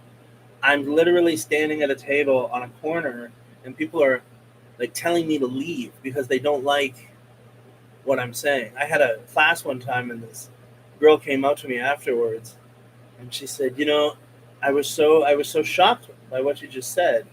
And I said, really? And I thought she wanted to talk to me about it. She didn't. She started to berate me. She's like, well, you say intelligent things in class. I never thought you were a fascist. And I said, what do you mean I'm a fascist? Like, what the hell are you talking about? She goes, just what she said and said. And, she started berating me. She said, do you know how pathetic that is? And I was like, okay, so I said something you don't like, and you came over here and verbally berated me in a vain attempt to establish moral or spiritual superiority amongst me in front of your peers. You're blasting me in public. You're trying to shame me. Like, who's the fascist now? Right? And that's kind of how you feel. It's when it comes to negative behavior, the opposite is usually true. So if you say most people talk about how rich they are. Look at all these, fake influencers. Always kind of break that. Did you guys see it in the closet? I'm sorry, the cat broke my hair. When people tell you how tough they are, they're usually not. When people tell you how many girls they get, tell you the one that gets me the most is racism. Like the more somebody works to tell me they're not racist, the more they're racist they are. the most racist things I've ever heard in my life have come out of uh, have come out of like well, I've coming out of everybody's mouth, but specifically like college educated white women um, will just say the most egregious shit. It was like back when Obama was running for president. They used to say, "Oh my God, he's so intelligent." You'd want him to finish that sentence. Like, what do you mean intelligent? Like, what does that mean? Huh? It's like, you mean intelligent for a Harvard grad or a Columbia grad? It's like, no, you meant intelligent for a black person. Like, my dad's Iranian. He's very dark, or was. He's passed now. And the amount of things I've heard people say in front of me without knowing uh, is off the charts. But I've had people come up to me and say, like, "Why would you do this? Why would you?" Just the idea that you would like somehow you could vote against your own interests. You're voting against your own interests. I'm sure people have heard this. It's like, what an entitled thing to say to someone. What an incredibly entitled thing to say to someone. Um,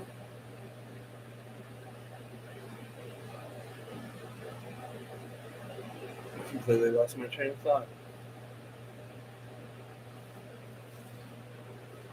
I'm sorry. Um, okay, I love my cat, but he is a filthy menace. It's everything. Uh, my point was is that um, somebody please remind me what the hell I was talking about.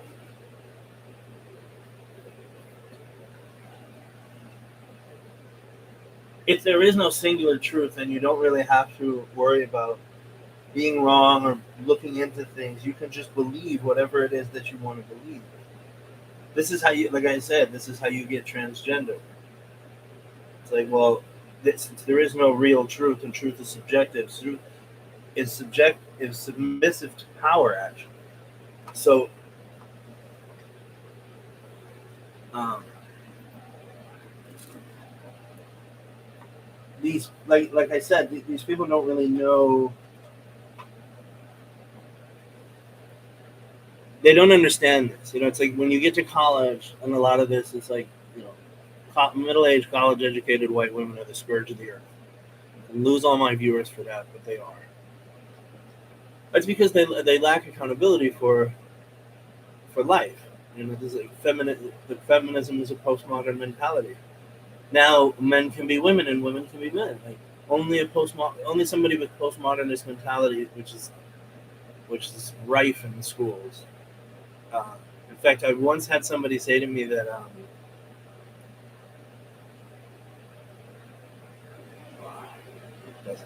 maybe that's not the right thing to say on YouTube, but um, what I was talking about with the thing about these people being Nazis is that when you have moral certitude, nothing else really matters, right? Um, the Nazis believed what they were doing was the right thing. They believed that fully. Uh, I'm I'm going to assume they thought they were good people as well. This idea that like, oh, I would never do that. Well, you go to college and somebody hands you a pamphlet and you want to be a good person, so they say, oh, we're going to go save the trees or some shit like this. In reality,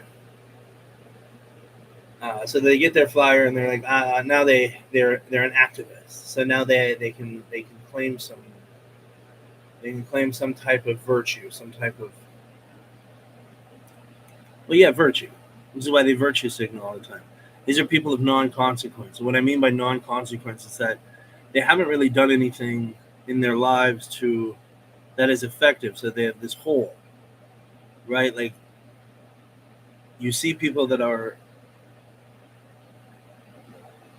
uh, like all of these people that wear all the stuff in their face. They go put the green hair and stuff like that. You can almost guarantee that each one of those people is absolutely a boring person. I consider myself a somewhat interesting person if you talk to me. Um, That's why I don't need tattoos. That's why I don't need earrings, rings, hair dye, any of that stuff. Um, because I know who I am. It's the same reason that I don't mind making racist jokes. I don't mind speaking my mind because I know who I am. It doesn't bother me when What's funny is the least of my love languages is speech. Uh, Struggled with this with my ex because to me words don't really matter, and this is again why I'm able to post. I should see the number of people that walk by me during the day and just say the most horrendous shit. Like, you're just trying to get attention, you loser. It's like, and you're giving it to me. But I think that's what it is. It's like it's a mentality, it's a lifestyle, it's an ideology. Right wingers don't tend to have ideologies like that. They don't have. Um,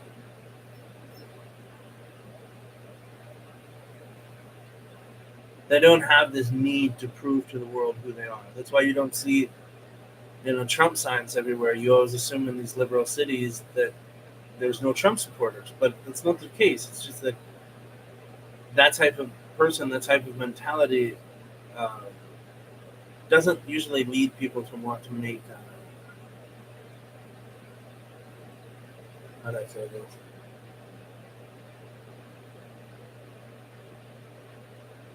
They're not actually interested in making the world a better choice. But Elon Musk said it very well at some point. He said, not people that do good, not people that that actually do good instead of just talking about it. So these people go out to this protest because they're empty inside, because they have no character, because they have no.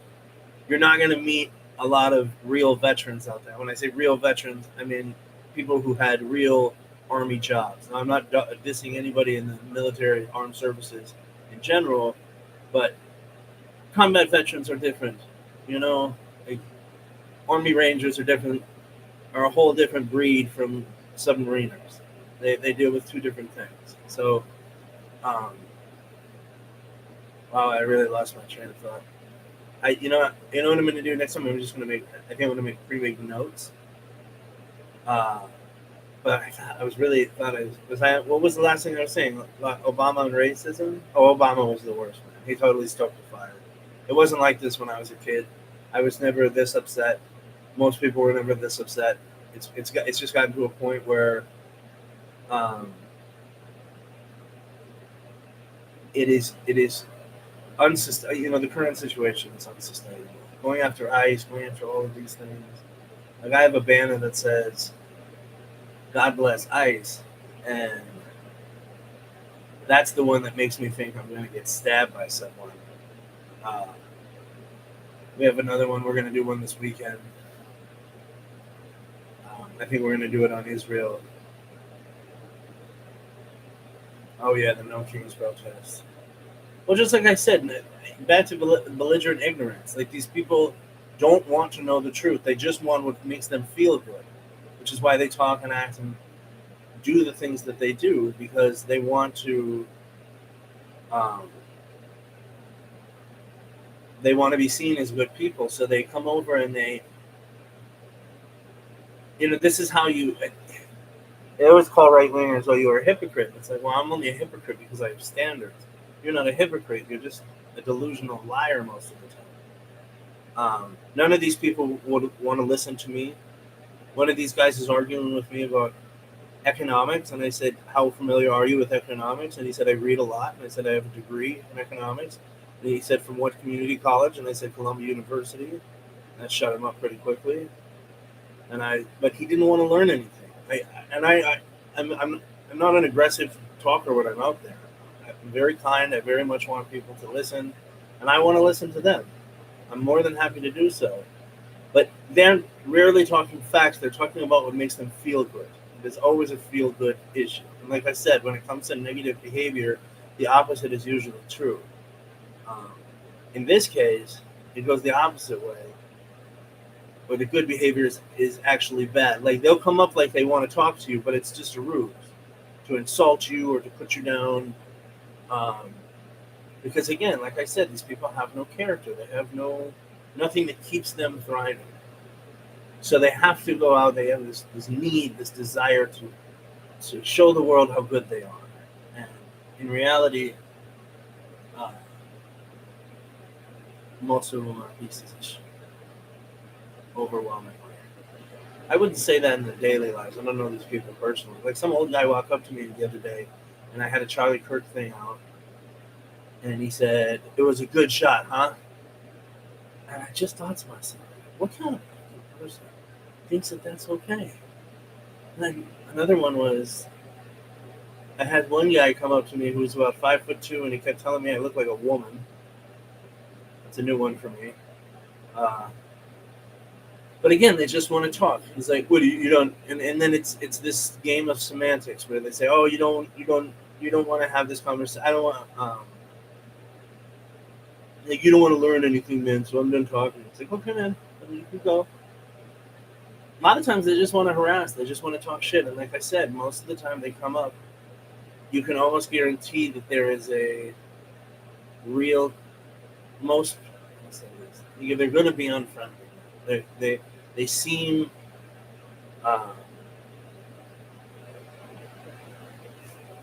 Like I said the other day, I think last Saturday, right before the King's Day, they had their King's Day protesters out there, and this lady came over to talk to me. And I'm sorry to say this, but just an absolute moron.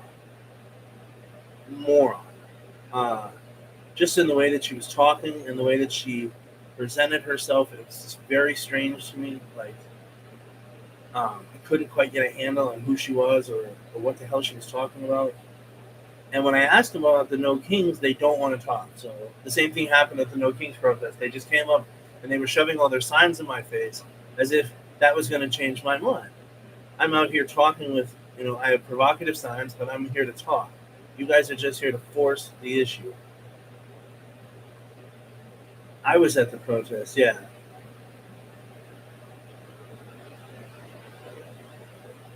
I don't know what the rest of the people watching. I have only 5 viewers, for which I am very grateful.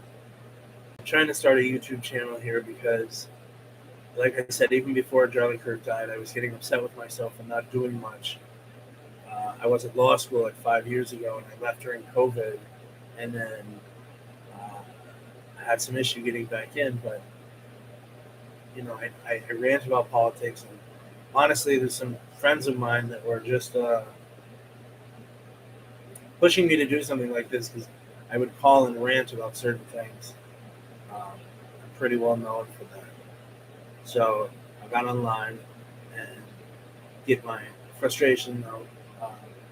But again, at the protest, like, this lady was absolutely incoherent, and every time I asked her a question, it was like she was above me. She already knew the truth, so there was no reason to stick around.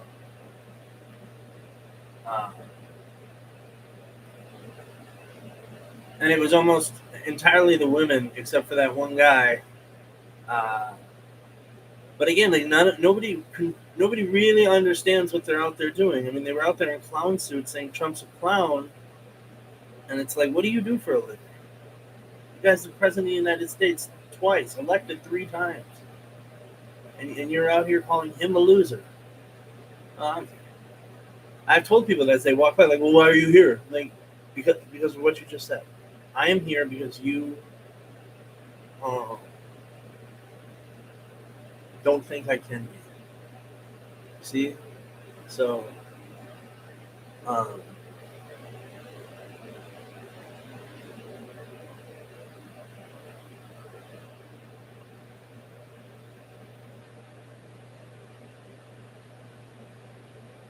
there really is this mentality of, like, this is ours. I think it's really funny, like, how they have these signs that say safe space in West Hollywood, as though West Hollywood isn't a safe space in and of itself. And yeah, I was at the protest. I'm going to keep doing it until hopefully I can find somebody that will, want to join me and videotape me. I've had a few people kind of help and support me, but unfortunately, like, there's 3 things you really need to watch out for in West Hollywood. First and foremost are gaggles of women after brunches. in West Hollywood, it can be a real problem uh, because they have no violence index. They have no concept of getting hit or getting hurt. And not that I would hit or hurt anybody, but they're out of control because they're not taught a lesson. Whereas if a guy does something like the girls do, he's going to know very quickly.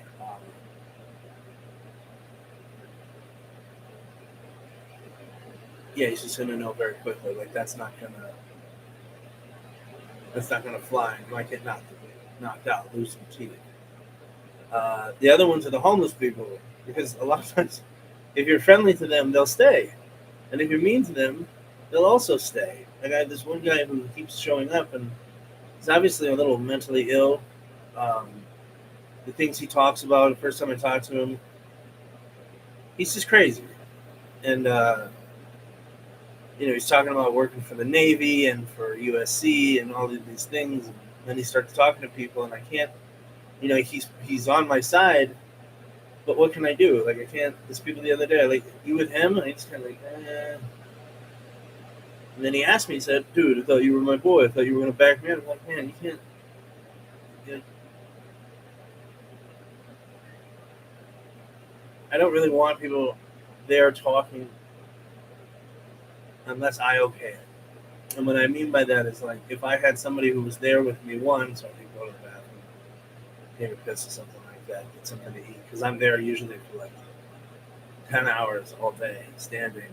Um, but a couple of the guys that have come around, like they don't know what they're talking about, and it's very hard because I need support. I'm out there all by myself, and like I said, I'm not too concerned about my physical safety other than getting shot. I'm quite adept at defending myself, but I was hoping just long enough because I have had people come up and give me their business cards and said, "Oh, I used to do this.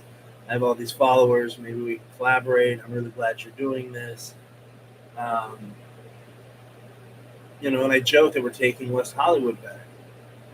It's not true, but again, the positive comments way, way outnumber the negative ones. It's insane to me how much support there is in West Hollywood for Trump. People come up to me all the time. I mean, I've had people like circle the block, get out of their cars, and thank me for doing it. And it's really not as scary as people think. It's not as difficult, I would say. One of the things that you do have to watch out for, like I said, to the homeless people, gaggles of women after brunches, and don't be around. After about 6:30, it gets a little wild because people are looking. Some people when they're looking for excitement, they're also looking. It could be a fight. It can be anything they want it to be. So, um, but like I said, the King's protest is belligerent ignorance. None of these people. Look at this.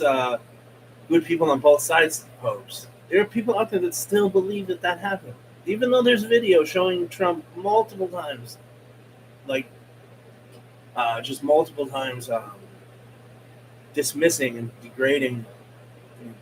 It's not that's not the word, but white supremacists. He's not a fan. The dude's won awards from the NAACP several times. Um, but that doesn't matter to these people. They want to be seen as good. They want to be seen as um, they say I'm on the right side of history. Like, no, you're not. You will never forget. Like I will never forgive anybody for COVID. Anybody that voted for it. I see a mask. I try and use cognitive behavioral therapy. I tell myself, okay, maybe there's a reason that this person is like this, as to mitigate my own frustrations. But um,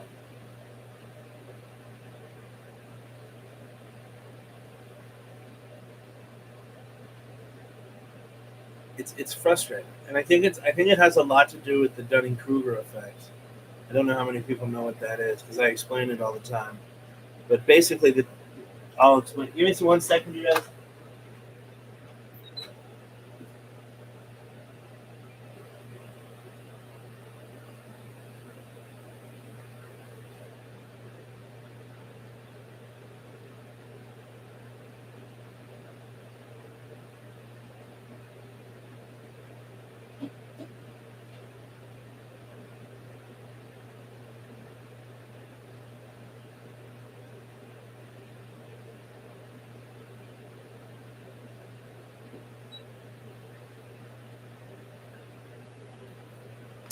Oh my gosh, I'm sorry.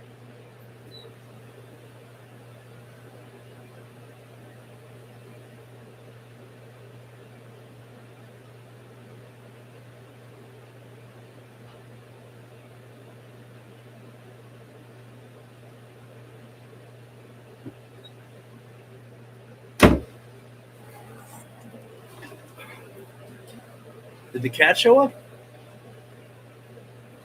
There was a. You guys can go ahead and like and subscribe. Whoever's out there, if you guys have a question, I was thinking of like making specific topics. Like today, I was talking about the No Kings rally, and was hoping I could get some advice on what we should do this weekend. We got a couple of banners made. We're getting 2 more made. If my friend can show up. Yesterday, I tried to work, but I took 2 muscle relaxers for my herniated hernias and my herniated disc in my back, and it was gone. And I don't take pills, so I was just absolutely toast. And unfortunately, I fell asleep and then fell asleep again. So that's how I spent my birthday. Pretty much in bed on that squishmallow. Those things are awesome. I know I'm supposed to be a man. Yeah, we were at the protest. One of the things that did happen also at the protest was like one is the absolute lie they were telling this police officer. Oh, this guy does this. He's gonna hit this woman, and he's harassing us. I mean, they have all 3. The sons of bitches had all 3 corners, and their best bet was mine. And I just was telling the police officer, like, dude, they don't have to be here. They choose to be here pretty much out of spite. I'm trying to figure out how to best suit this camera here. My apologies, guys. Like I said before, I'm a little bit new at this. So. You see, this is the Charlie Kirk sign they got me in. Oh, there it is. That's the first one I made. Like I had some woman walk by and she's like, "What are you doing here?" And I was like, "I'm just hanging out." She's like, "You shouldn't be here. This isn't your part of town." I was like, "You're a fat woman. You shouldn't be, like, you have no business being in West Hollywood. Nobody wants you here. Like, go back to whatever yoga class you came from. Pansy ass." But just the vitriol. So it's like a coping mechanism. Like I said before, when it comes to negative behavior, the opposite is usually true. So these people that want to tell you how unracist they are. I mean, think about how this guy comes up to me and he said, like the guy who came to me and he said, what has Trump done for you? And I said, he's getting rid of the immigrants. And he said, how does that help you? And I said, it will afford us more jobs. And I tried to explain to him how unemployment works. And I said, if wages will go up when the workforce is diminished. And like, again, I have a degree in economics. So I was telling this guy, trying to explain to him how illegals and, who's going to do this work? Americans will do the work if we're paid to do it. But these immigrants will come here and do it for $5, and it screws up the economy. Like any economist worth his weight will tell you this, that yes, it does raise GDP, and people love the idea of raising GDP, but it takes away that extra GDP. They take more as a percentage than their actual numbers would dictate. So it works like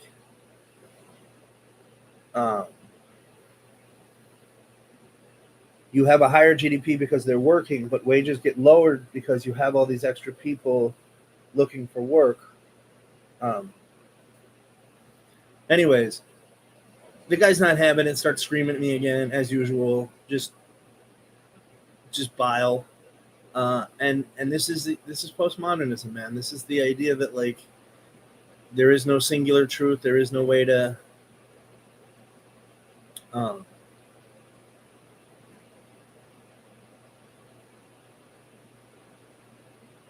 what were you guys at the protest? I think Mira left. And again, this No Kings protest, it doesn't make sense. Like we're gonna get a banner made that says Trump Vance 2028, just because I know it's just gonna piss people off.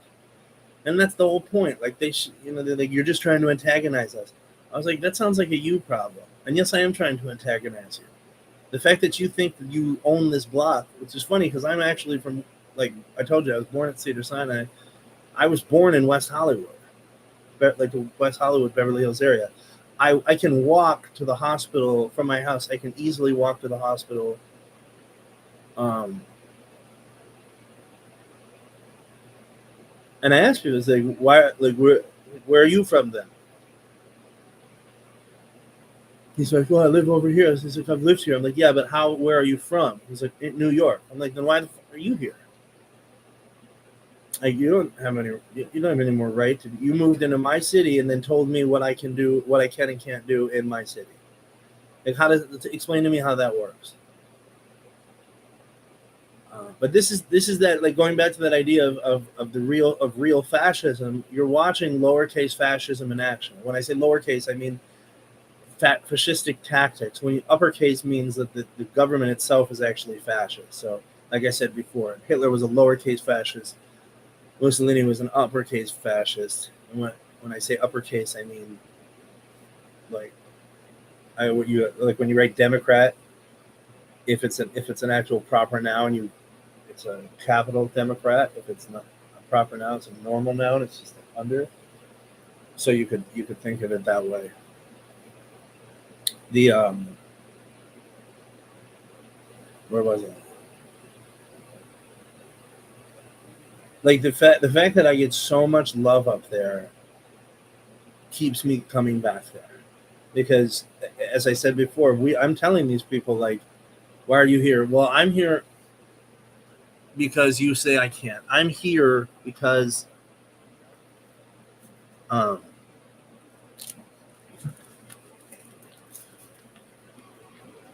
I'm here to let you know that we live here too. And this constant idea of liberals having, oh, it's our town or our this and our that. Like, think about that. Think about how Antifa operates. How they, I saw a video not too long ago. I think it was like last year, where these Antifa losers were like directing traffic, and I was just thinking, like, Jesus, hit that cow.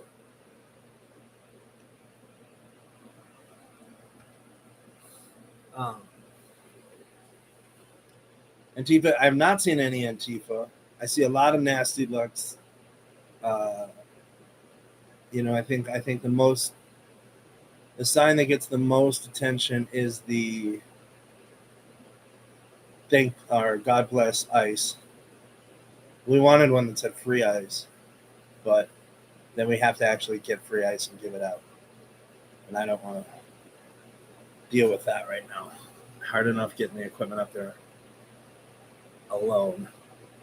Um, but again, like when you think that you are the moral, when you, by your very nature, you think that you're morally superior, that you're, what is it, morally, it's not ambiguous. Does anybody know what that word would be? uh Moral certitude is the problem, because the minute this is what I like about Christians, is they're constantly reminding themselves that they are not that they're flawed, and they need, human beings need guidance. This idea that, like, I understand everything, um, and you just don't get it. It's it's the same people that are going to tell you to go watch, go read it on Google. You don't have to read it on Google, man. I know you're wrong right here, and I can explain it to you if you would let me. How many times have I been to protests and I've been, like, either followed or sentryed? And when I say sentryed, I mean they'll prop people up where I moved to, just to watch me. And it's like, dude, I said there was like a little kid out there with a sign. There's no kings, and I just wanted to walk up to the mother and like push her in front of the fucking bus. Pardon my language, but because I couldn't believe like the idea that you would bring like she must have been like 6 or 7, and she's holding up some sign, and like, what are you doing to your kid, man? You just teaching your kid just to hate people? But she can't hate Trump. She wouldn't know why. She couldn't, even if you explained it to her, she's not gonna know what you're talking about. So what is it what is the purpose? What are you doing? Are you you're just causing trouble now, or what is the not causing trouble? I remember I went to the LA, what was it, years ago. They had what was the big protest years ago. Um, anyways, I went there and I saw that there was like teachers bringing their kids, and they had little wristbands on them saying that like they supported whatever was Occupy LA was what it was. And I was just standing there and I was getting drunk and making fun of people on it. After a couple of days of being there, they had put up a sukkah for Sukkot, and nobody wanted to go in it because they would kill the Jews. So I slept in it that night, and the next day, a guy who I had been befriended there was telling me, like, you better leave, you got to leave, man, because they're talking about like really messing you up. And this is what I mean when you believe yourself to be morally certified, when you consider yourself to be morally superior, I should say,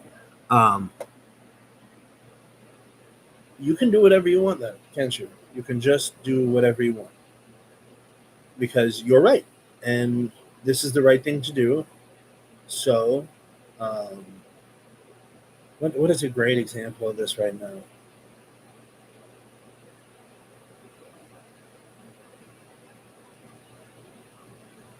I don't know. I know I'm just ranting. Another one of these is like the guys who I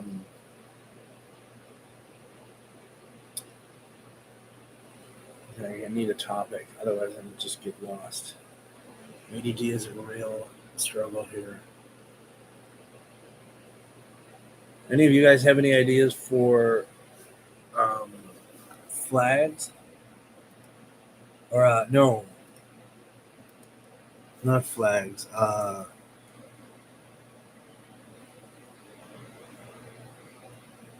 Banners.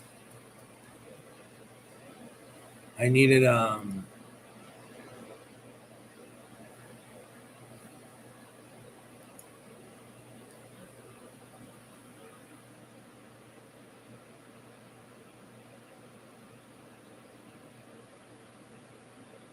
we need to make another banner today, and I have to get it out, but I don't know which one we're gonna do. Oh, they make T-shirts. That's pretty cool.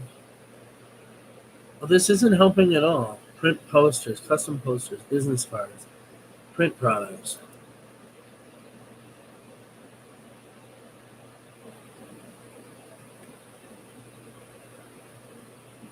What would you call that? Why did they change their website here?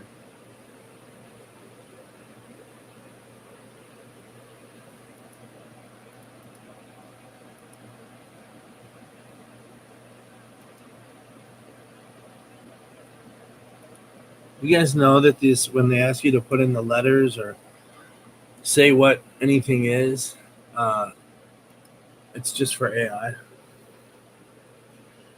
It doesn't actually. Oh. Like, I find it so strange that I have to fight to get into my own computer. Really ridiculous. I think I need to talk. Okay, here we go. Is anybody? The other topic, the topic I really wanted to talk about today, was about Israel and them making a deal with Hamas, which I think is the worst thing they could ever do. And people are like,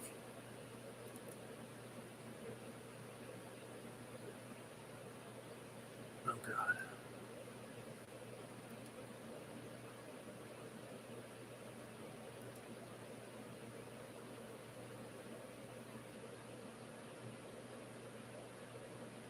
I don't know how they do this, but I get messages from my dad, who's been deceased for quite some time. So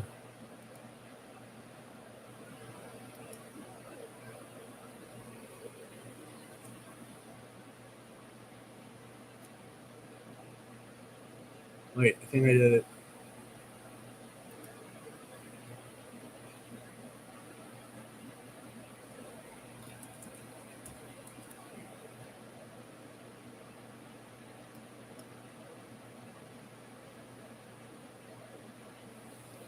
Yeah, this idea because they're just going to be back in 10 years they're going to be back fighting the same goddamn war. Pardon my language. And there is no possibility of peace. When somebody says they're going to kill you, you need to believe them wholeheartedly. And I don't believe Hamas. I don't believe that the so-called Palestinians um, have any interest in peace. The entire culture has been brainwashed into believing, and you can understand this. Like when we were in Jerusalem last time, we saw a couple of kids, and I was talking to my buddy Shupantu, my traveling partner. He's Bangladeshi, and I was saying like these Arab kids. Imagine being them and living in Israel and knowing the poverty that goes on in Ramallah, which is right next to Jerusalem, and we're outside the old city. And I was saying to him like these kids don't. These kids would assume that if it wasn't for the Israelis, they would. If it wasn't for the Israelis, they would have this type of community, this level of um, this level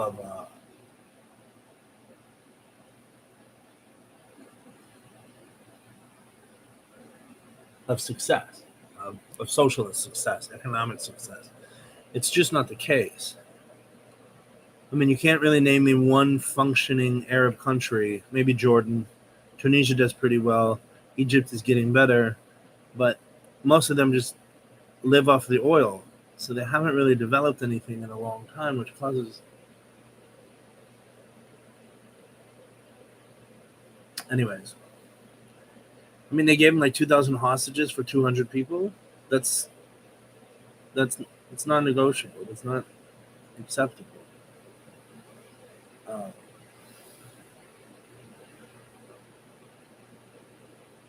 we're gonna have to start making notes for these. Jesus, oh, about 4 months pregnant. Yeah, 4 5. I gained a lot of weight lately, but I have to get rid of all this.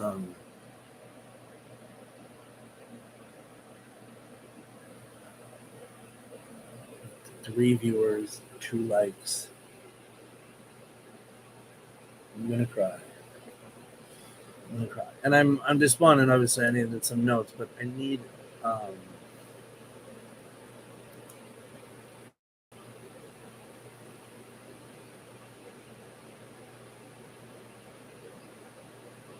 yeah, I was definitely wearing all the MAGA stuff in the No Kings protest.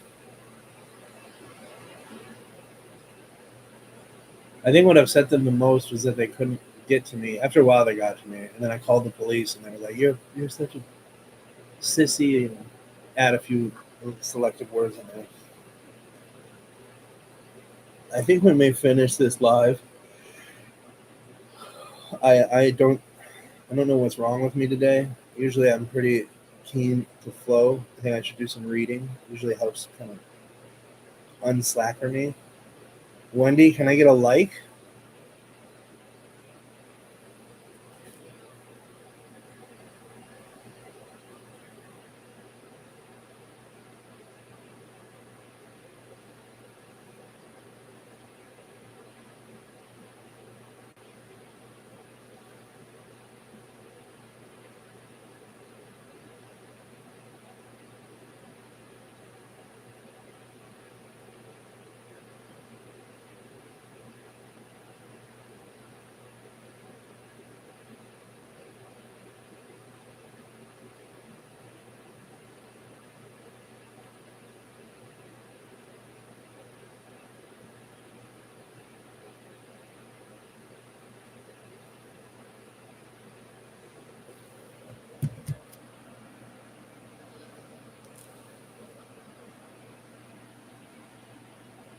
I mean, that's not bad. Like 2.5 hours learning to do it. And I spent the first hour talking to myself, which is okay. You can talk to yourself.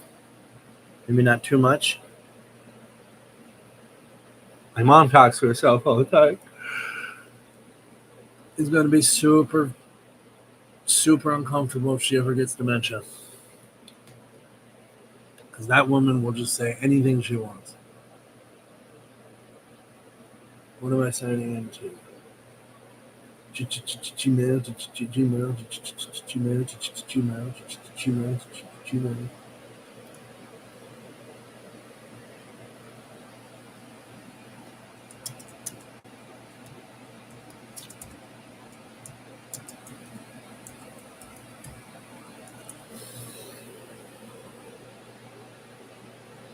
I think,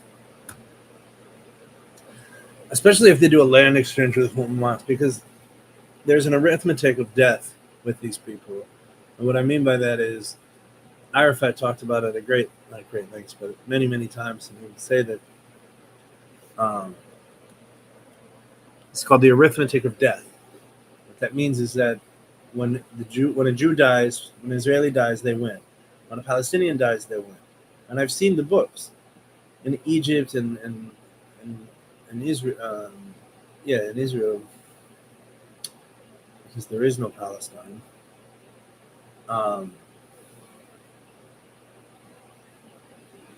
They have, and I don't mean like drawings of killing Israelis. I mean actual printed books, like published books about killing the Jews. And I mean, look at how they are.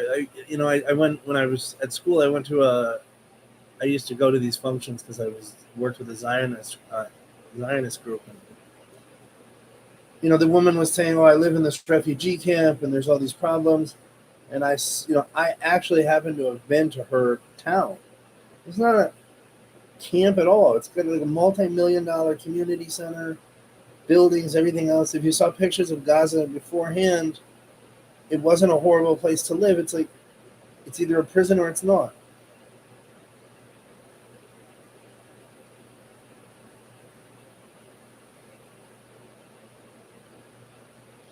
I need to learn how to do video clips.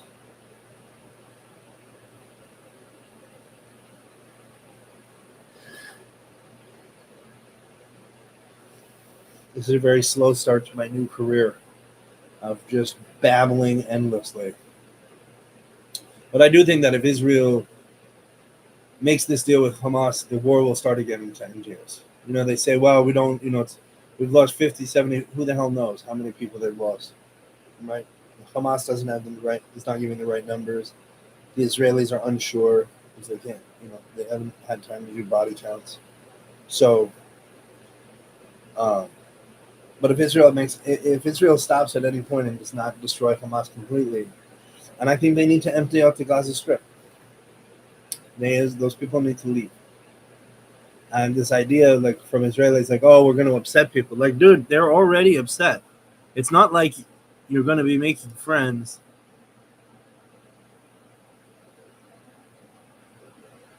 Adhesive posters.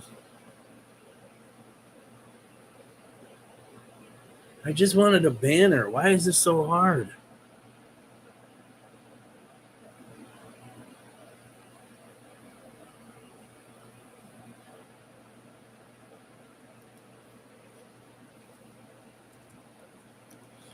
Anybody have any ideas for the new banners for this weekend? One of them is going to be, we have a Golda Meir one coming up.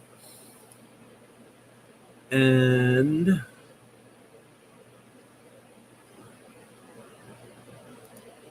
we need grommets. What I need to figure out how to do any type of video editing so we can start actually making some content. Like I can actually do full, like it would help me to keep, does that make sense? Like keep track of what I'm talking about. I don't know if you can tell that I have ADD, but I jump from subject to subject. A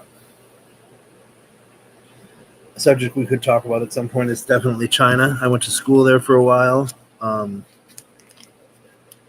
So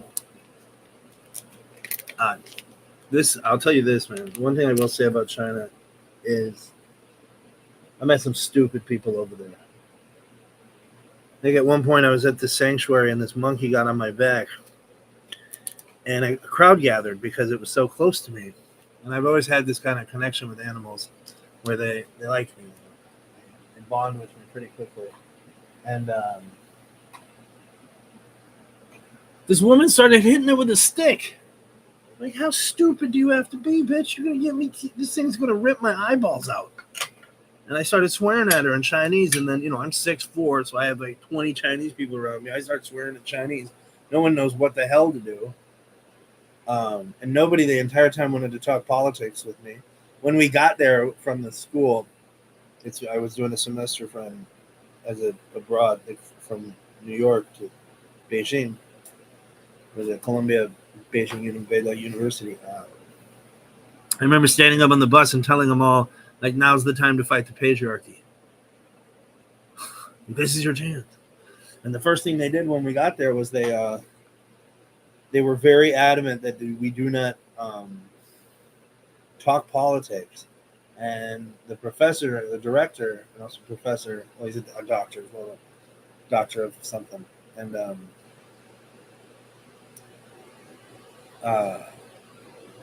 he reiterated like 5 or 6 times to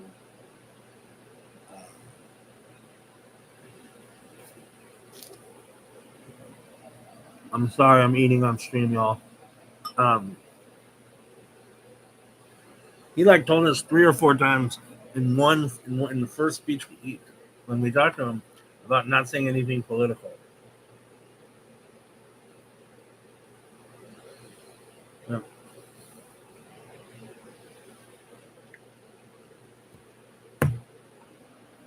We went on a 10-day trip, and I was very interested. Obviously, I was studying modern Chinese culture, and it was my other major, and no one would really talk to me until I got down to Sichuan province. Like, we were in Luoyang, and we had been traveling all day, and I was just exhausted. And they had a statue of Mao in there. He was doing the thing where he's waving his hand, and I went up and gave him a high five, and I'm telling you, the guy behind the counter gave me such a death stare. But then when we were in Sichuan, out in this Lushan Mountains, Lushan Mountain, Shan means mountain, and the Lushan. Lu means green, so green mountains. We met a guy named Da Long. Usually you see here Xiaolong. Long means dragon. Xiao means little. Da means big, so big dragon. And the guy was telling me that his family's lived in the same house for like 350 years. And that was the first and only time I talked politics. He didn't even really talk politics, but I was able to talk to a girl who was our guide on the bus down from the sanctuary. We walked up it's supposed to be like this legendary walk up these stairs. You pass like 13 ancient monasteries, and then you end on this giant preserve where all these monkeys live. And what was so funny was that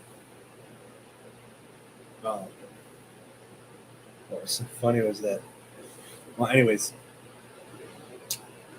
she was open with me a little bit more than expected. So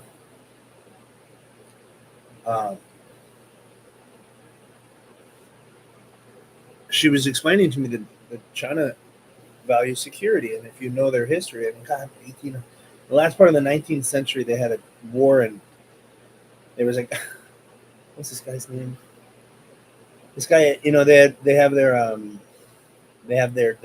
general tests. They don't do them anymore, but they used to do these. God, what do you call it?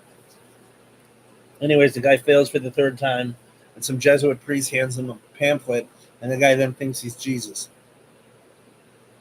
Like, what the? So we went and they took over a city. I think it was. I don't think it was Tianjin. Maybe it was Nanking or Tianjin. 20 million people died, and like fighting over one city. when we talked about this, she explained that, like, the Chinese value. Gee, that looked really fat. They value security over freedom. And like I said, when you read their, especially current history, well, their entire history, you really do start to understand why they would feel that way. Why freedom would take a backseat to security. Because it can be such a volatile place. I mean, for the love of God, they were like running people over during the gym. But when I had the monkey on my back, literally, my buddy actually caught photos of it because I didn't see it. Like I said, he came from behind me, and I was sitting on the railing, and I just like looked over and I saw this little hand, and I remember looking at my buddy Will, and he just, his eyes got wide, and he slowly brought his phone up, and he was taking a video of this thing climbing on top of me, and it was just sitting on my shoulders, hanging out. Like I said, the whole group of people came. I'm very smart. It's kind of like when they say, "Oh, Americans are so dumb." It's like, yeah, well, what if I went to your rural area and started at? Okay, I think at 2:30. No. Let's just.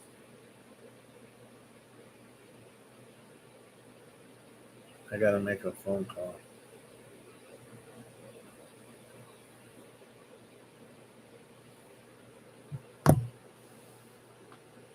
Almost 3 hours of saying absolutely nothing.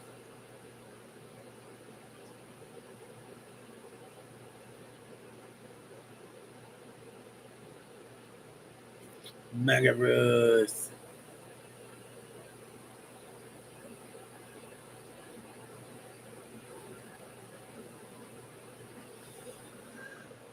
I'm waiting for this comment to come in so I can address it. I don't see it.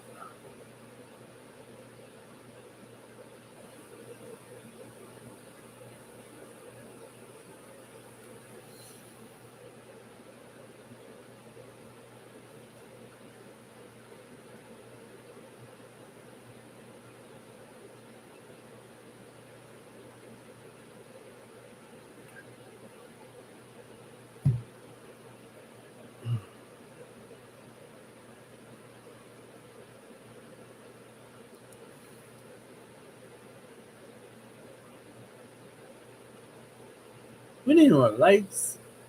Safe area.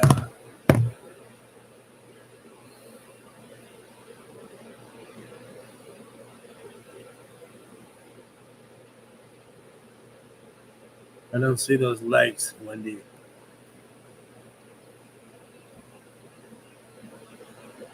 Anything from you, Miss Kelly. Anything at all. No, Wendy was gonna. She was gonna show up, but she hasn't made a separate YouTube account. She doesn't. She's a secret conservative. And I tell you, at the King's protest in general in West Hollywood, you'd be surprised how many like flamboyant gay men come up to me and are like, "I love what you're doing. Like it's just so wonderful." I'm not like trying to make fun of them, but they just just love it. Like, yeah, that's great, man. There was an article done about it. There is violence. A couple people flipped over my table. I've gotten physical. Had to get physical with a few people. There's these giant bushes behind, like right in front of the sheriff's department, that I've thrown two people in so far for knocking over my stuff. But again, I'm 6'4", 300 pounds, so it's not like any. You see a lot of people looking at me and then kind of start storming across the street, and I think it's like they get almost halfway, get a little bit more than halfway across the street, and they realize like, Jesus Christ, that dude's huge. I'm not huge, but in real life, I'm a large individual. So, l'chaim to life.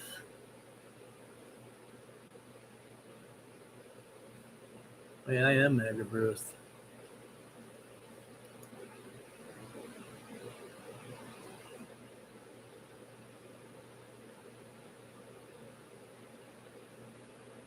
What?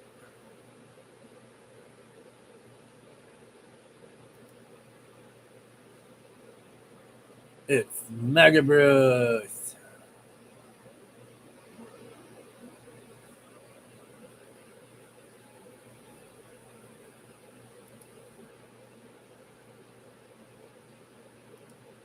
Oh my god, I'm gonna have to ask her for help one last time. That's just crazy. I won't say who, but I have a friend who's been helping me a great deal, and I couldn't do any of this without her. Uh, we tapped out with ideas. You think we should do Israel on Saturday? And then the Jews will see it because it'll be Shabbat, Sabbath.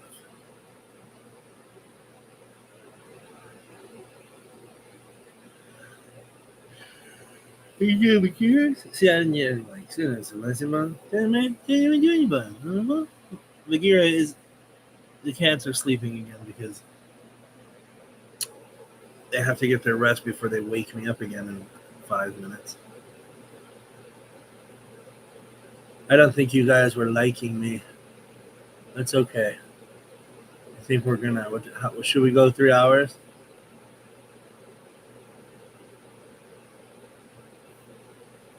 No idea. No ideas.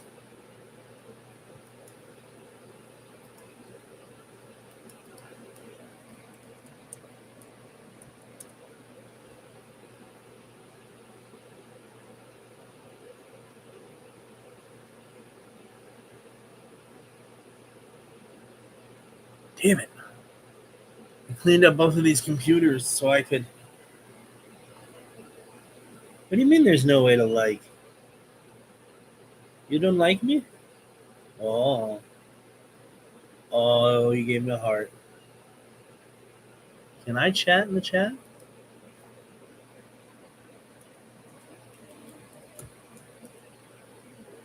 Hey, Mega Bruce. Super Mega Bruce. I'm gonna ask my friend to come help me again today. And we'll see what she says.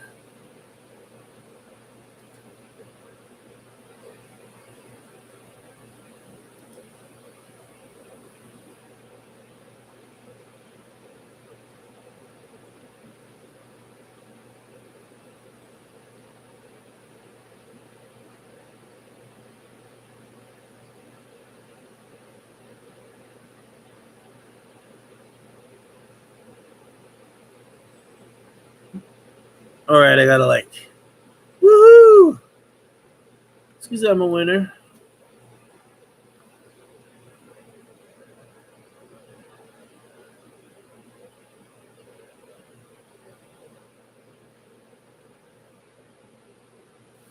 I did it, but yes. Are you myself a heart? Heart. Are they showing up on your end? Heart. Happy birthday! Happy birthday! 100%. I think we're gonna end it at 3 hours. We really have to find out how to get more people on this subject. But what I was talking about is the one thing that does the only time that I'm rude to people when I'm out there tabling is when they won't approach me. If they walk by me and say something, then they're gonna get it. And I was trying to express to my friend the other day because he was getting a little bit too violent about it. What's up, this kind of thing. I was like, no. I was like, let them speak, and then we'll make fun of them. Like, honestly, I'm genuinely funny and like quick-witted when it comes to comebacks. So I'm like, just give me a second, and I'll come up with something, and just lose their minds. But that's most of the insults are like walk bys, like you loser, you just need attention. It's like, dude, I'm out here with banners and a MAGA hat.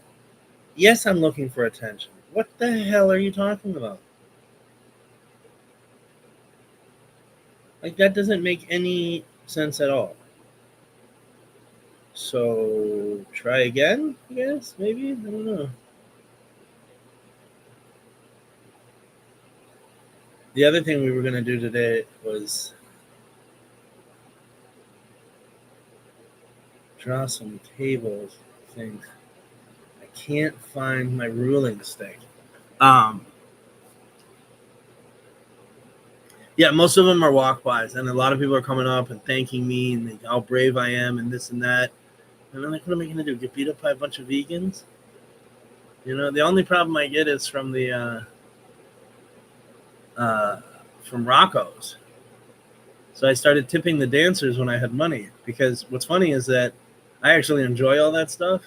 I grew up in West Hollywood, like I said, so the more the dancing and the music and all that, it keeps me going.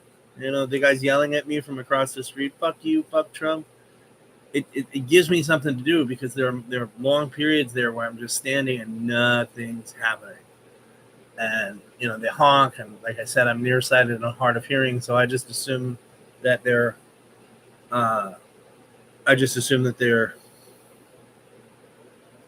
congratulating me, or they're on my side. I know they're not. The other day, I think it was last time I was there, I was waving at this guy who drove by, and the guy I was talking to was very friendly with me, and he said, I don't think that guy was very nice. I think he was giving you the finger. I said, oh, I'm sure he was giving me the finger. And I was 100% sure he was giving me the finger. But I'm trying to take it positively. And like I said, I don't get rude unless people make comments as they walk by. Like, to me, that's unacceptable. You have something to say, come say it. Especially if you're a man, dude. I'm behind a table. I'm not going to do anything to you. I'm right in front of the sheriff's department.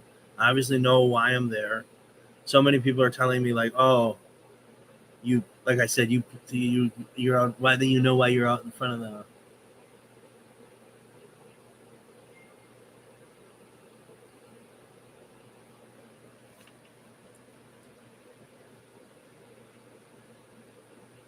What did I do? I think I screwed that up. Oh, I think. What do you think, Mimo? Should we go for just 3 hours? I need to get a better topic. I need to get things rolling a little bit more. I need to get better at giving speeches. So I'm actually going.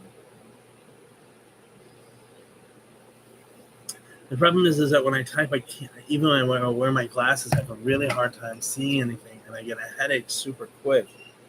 So I'm hoping that I can get new glasses this week, or maybe not new glasses, but I have an appointment with the optometrist on Monday, I think. So hopefully I'll go. That's okay. We'll see you later. Thank you, Mira. The boys. The boys say hi. They're very happy. Um, they really love the food you got them, so we appreciate that. And I look forward to seeing the birthday gifts you sent me. Awesome. Everything is awesome. I think I'm gonna drop off at like 3 hours exactly. Or if you're gonna drop off, I'll just drop off right now. Okay. Thank you, Emu.